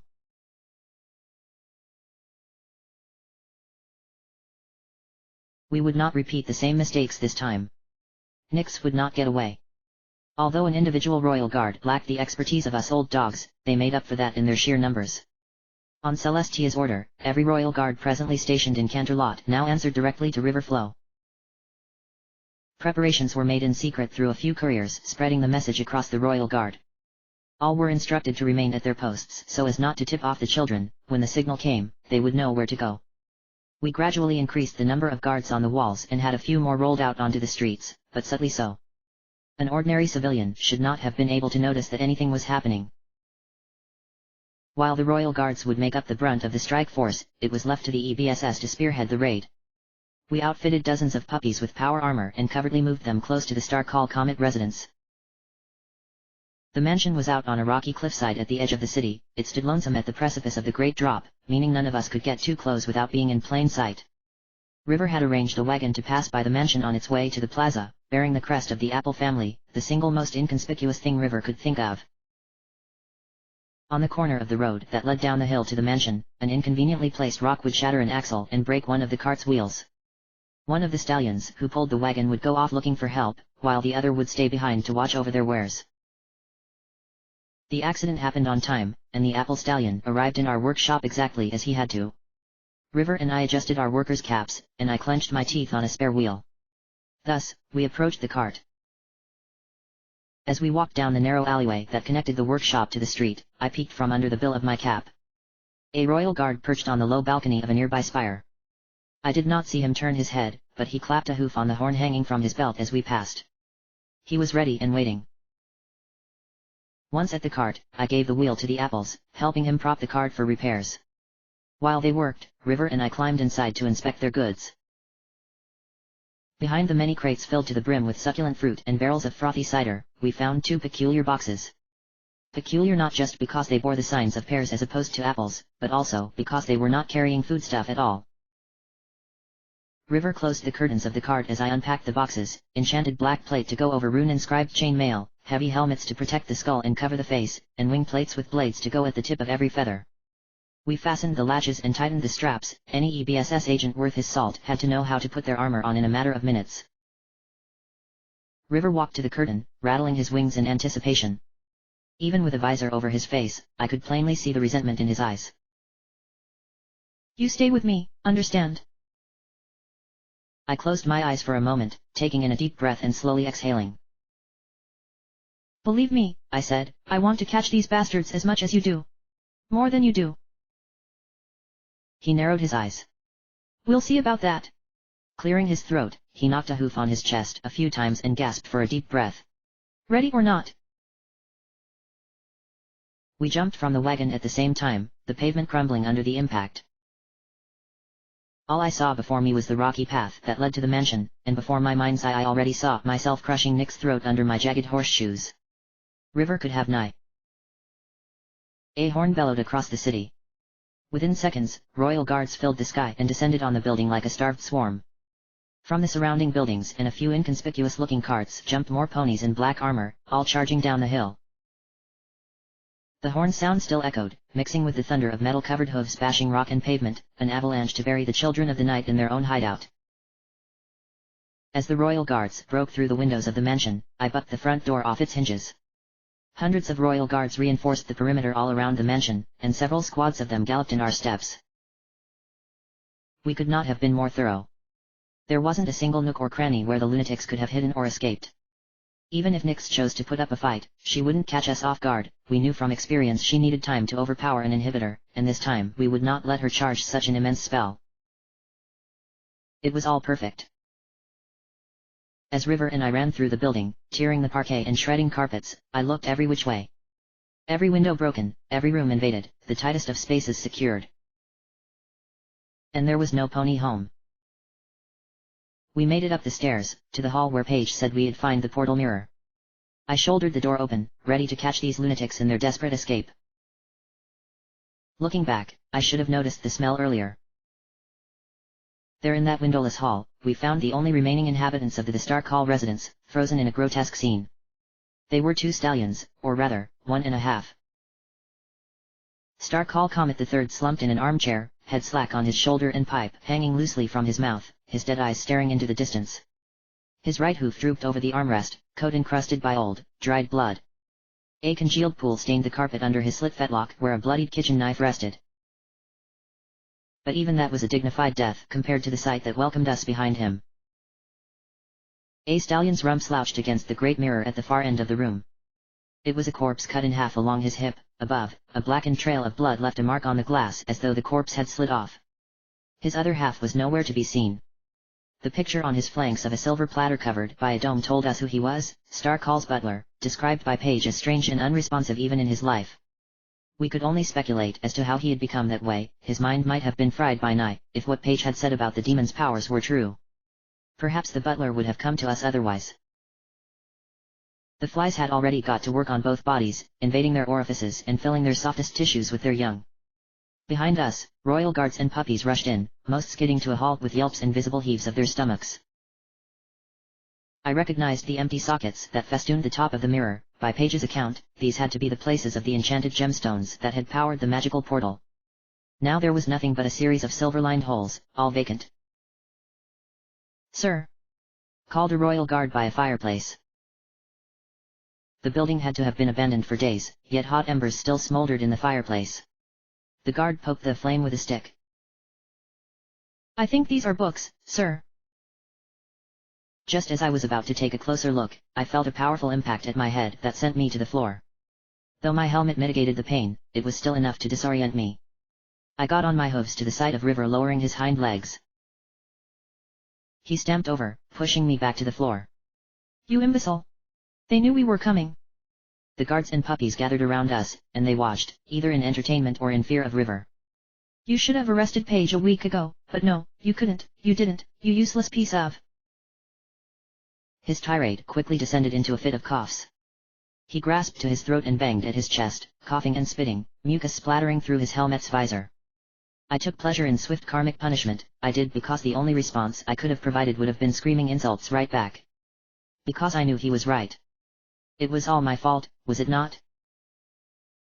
If I had only brought in Paige the moment I learned of her involvement with the Children of the Night. I tried to protect her, and for what? Yet nothing River could say and no amount of self-hatred would set things right now. There was nothing left to do but go forward. After all, we still had the one thing the children wanted the most, knew Paige herself. So long as we kept her out of their reach, at least until the summer sun celebration was over, tomorrow night, we could yet win. One day. That's all we needed. I clapped a hoof on River's shoulder. Gradually, he recovered from his fit. He straightened himself, giving me a stare. I turned to the royal guards. "Search the building, make sure there's no pony hiding anywhere. You know who to report to." I looked at River. "I fucked up, you don't need to remind me. I'm certain Celestia will give me a fitting sentence. Until then." I walked for the door. "We've got other matters to attend to." If Nye was coming for Paige, we'd have to prepare accordingly.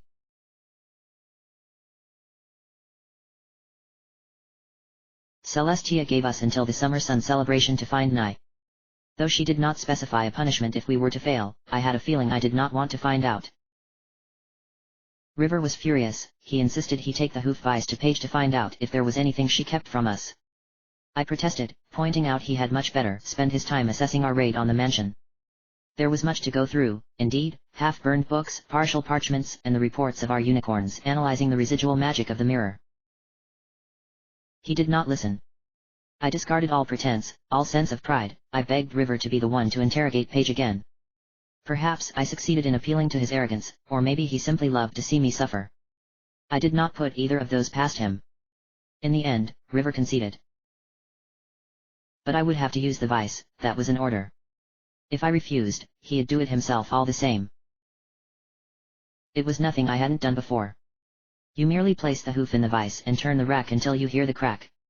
It did good to wrap the leg in a towel of sorts, as that helped absorb the blood before it got on the vice.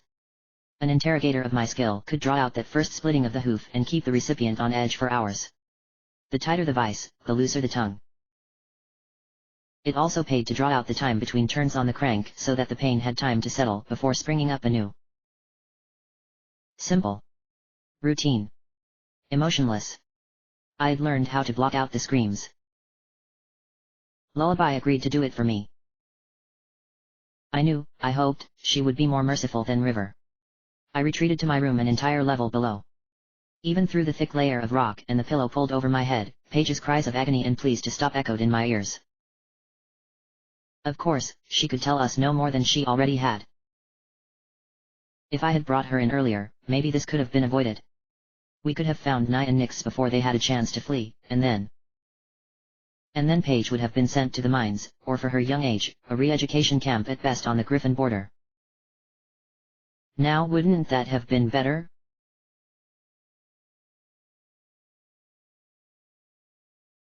We had one thing going for us, in all likelihood our arrest of Paige had not been anticipated by Nye. Paige insisted Nye was unaware of our surveillance of her. Nix revealing herself in her apartment was evidence to that, and she told us Nye had let her walk out. She was also apparently unaware of any future plans involving her. Not that she was the least bit surprised upon being told. What we knew for certain was that Paige's role as the progeny was important, and as long as we had her, they could not use her.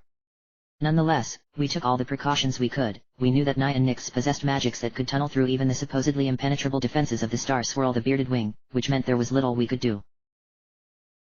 We had Paige taken to a special cell near the laboratories, one normally reserved for the odd supernatural fiends we came across in our investigations, and cared to detain rather than put down immediately. With a piece of Nightmare Moon's soul supposedly residing inside of her, she actually fit that description quite well. The cell had an outfitting of spell blocks and reasonably good shields, for what it was worth. Whilst she stayed there, we spent the day going over the books and tomes we were able to recover from the mansion. Every fireplace in the building had been stuffed with the texts, and the fires had long since had their way with these precious, stolen documents. The puppies even pulled a few out of a stove. Most parchments were damaged beyond any legibility. Based on the scarce details of eldritch rituals I could make out in what remained, I thought that might have been for the best. As for the mirror, the unicorns could confirm some magical residue inside of it, but nothing more. If only we had got there faster, they said, shortly after the portal opened. My bad. I'd lost all hope by the time the sun went down. Nye was gone, and so was Nix and their entire cult.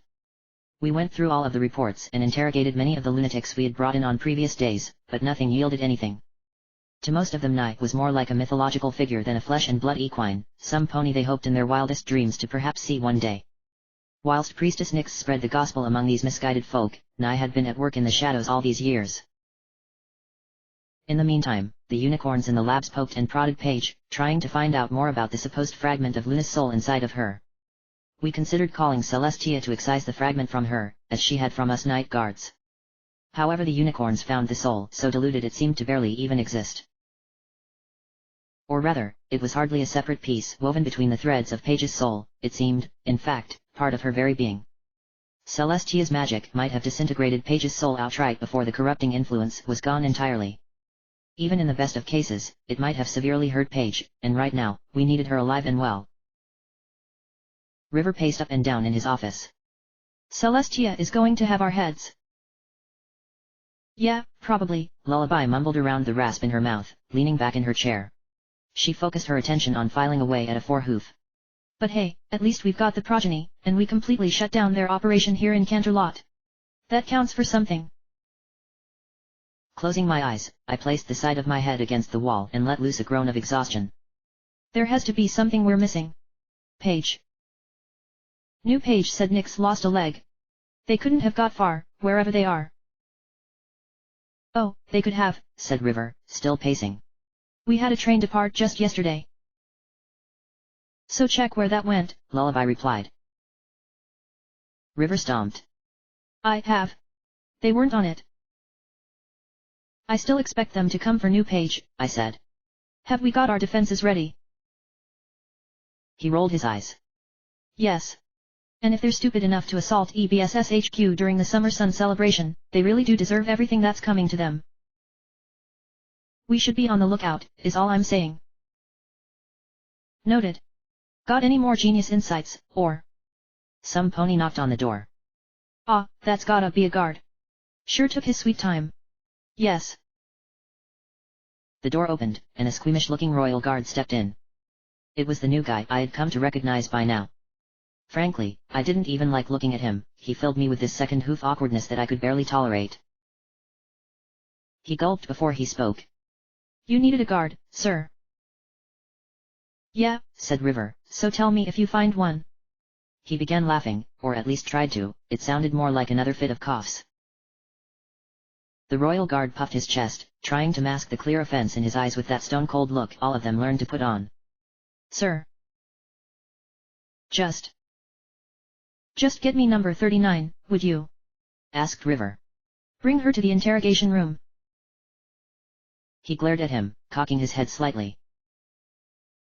River rubbed the side of his head, giving a sigh. Special containment, Block D. Ah. The guard nodded with a charming smile. Close by, then.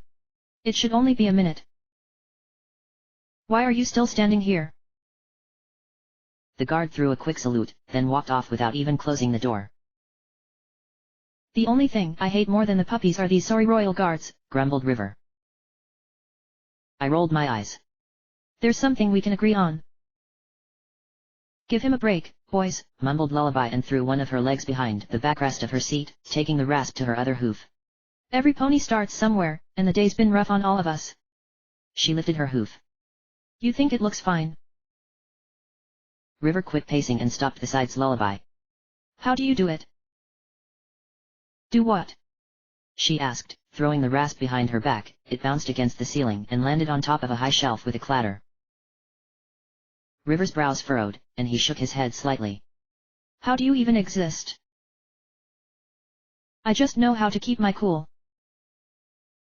Keeping it is one thing, being clinically incapable of losing it is another. I got angry once. She shot me a glance. Let's not repeat that. River threw up a hoof in concession, then began pacing again. Lullaby closed her eyes, putting her hooves in her lap. I lightly knocked my head at the wall a few times. River's steps resonated in the room, clop, clop, clop. Guard's sure taking his sweet time, River said. I scoffed. Think Paige's hoof might be slowing her down. River stopped again. What are you looking at me for? I didn't do it. He cocked his head towards Lullaby. Blame your girlfriend. She didn't open her eyes, but spoke through her teeth. Didn't we just agree to not make me angry? I kept thinking about that guard. I could not wrap my head around the fact that a skinny wimp like him could make the royal guard. The way he looked around the room, like some terrified child at a doctor's office. His tiny stature barely filled out his ornate armor. The more times I'd seen him loitering around the place, the more I just shrugged him off. It felt more comfortable, not thinking much about the guy. But now, something about him rubbed me the wrong way, just gnawing at the back of my mind. Like I was missing something obvious, like I had just woken up and tried to hold on to the fading memories of my dream, just on the verge of remembering. That guard seemed young, younger than any recruit I had ever seen. And tiny. I thought back, picturing him before me, his legs were like twigs. A fly farts on him, and his knees crack. I couldn't put a hoof on it. The more I tried to remember, the more I seemed to forget. A voice in my head told me to just let it go. What did that guy matter to me, anyway? You think our little guard got lost? I asked. Lullaby got up and stretched. When did that guy even come here? I've been seeing him around, but I can't really put a hoof on where he's supposed to be posted. He's with me, River responded. Then he raised a hoof to rub his chin. I think. He usually tottered about here at Heartbreak, never really went anywhere else. That when he even deigned to show up. That was the moment, when the realization came, washing over me like a tidal wave. I burst outside, looking where the guard had gone off. And I tried to remember, I tried with all my might. But I could not recall. Red eyes, I mumbled. Doesn't that guy have red eyes? His face was a blur in my mind, a gap in my memory. When I thought about him, I thought of an amicable, submissive, and entirely unimpressive young stallion. I did not hate him as much as I pitied him. His face. I had only seen him a moment ago, yet I could not remember his face. What was his name, anyway? A white Pegasus with a smile that rivaled the innocence of a newborn. A face that softened even the hardest of hearts. A pair of red eyes that pierce into your soul. No wonder that all the ponies we had brought in suddenly forgot about their leader. No wonder that both Heavy Yoke and Red Petal turned up dead as soon as they spoke his name. As I turned back to the others, I saw the horror of understanding dawn behind their eyes as well. Prophet Nye had been here all along. I bolted down the hallway. Lullaby and River galloped right after me. Coming to a turn, I nearly slammed into the next wall. A few more turns and stairs and near slips later, we arrived at Special Containment D. Page's cell was at the very end of a rune-inscribed corridor with a lone royal guard leaning against the wall beside it, and we came just in time to see him give the cell's key to Nye. Stop him! I shouted. The guard at the end looked confused. I rushed forward on 3 legs, pointing at Nye. Him! Don't let him get in! Getting over his initial puzzlement, the guard flourished his spear and lunged at Nye. Nye continued to fiddle with the lock with perfect composure. He didn't so much as flinch when the guard drove the spear into his side. As he opened the door, he flared his eyes at the royal guard. He fell back and crawled to the wall, all the while screaming something about a demon who had come to reap his soul. I leapt at Nye, but he managed to jump out of my way into the cell, and I landed awkwardly on the floor. Before I even got up, River and Lullaby had already grabbed onto the bars of the door. Nye closed it with a single yank despite their efforts to hold it, then locked it from the inside. He grinned at us before turning around, undoing the latch on his ill-fitting breastplate. The piece fell, and a small blue crystal bounced out of it. Nye reared and stomped on the crystal, which lit up with bright light. I've found her, Nyx. He threw off his royal guard helmet, whipping his long mane loose with a flick of his head, and grinning gloatingly at us as he did. Inside the cell, Paige was just waking up to the commotion. There was a dark rag wrapped around one of her hooves, it made the blood harder to see. The moment she opened her eyes, a look of absolute terror washed over her face. No! She wailed. Get him away from me! I shoved the others aside and flipped around. I reared on my front legs and began bucking at the enchanted bars with all my might. Whether it would be the iron or my bones, something was going to break. If only I had my power armor. A beam of light shot up from the blue gem, collecting at the ceiling and swirling like fire. A second later, a magical portal opened in thin air between Paige and Nye. It wasn't like Paige had described it, however, the portal had a gentle curve in the air as opposed to mimicking the plane of a mirror, and it appeared much smaller than I had expected. Nye grabbed Paige. She kicked and writhed, screaming for help, but Nye easily overpowered her despite being much smaller than her. He picked her up and threw her headfirst across the portal. As the bars bent and broke at the impacts of my hooves, Nye stepped through to the other side as well. The guard's spear still stuck out from between his ribs, yet drew no blood whatsoever. Tell Celestia, he said, that her sister is coming back to her. The lock gave way in the last second. One last kick threw the door open, giving me 1 second to look in Nye's eyes before the portal closed in front of us. Part of the spear's shaft remained on this side, the portal's closing sent it clattering against the floor with a perfect, sizzling cut. So it was over. Paige was gone. River dropped to his haunches, staring where the portal had been and tearing at the skin under his eyes. Lullaby closed her eyes and began taking deep breaths. Though calm on the surface, she chewed her lips and thereby betrayed her underlying tension. I had expected to feel anger, a seething fury to come boiling to the surface. Or perhaps fear and fantasies of the punishment Celestia would prescribe for us. Yet, somehow, I felt none of that. Perhaps my mind decided it had worried enough these past few days.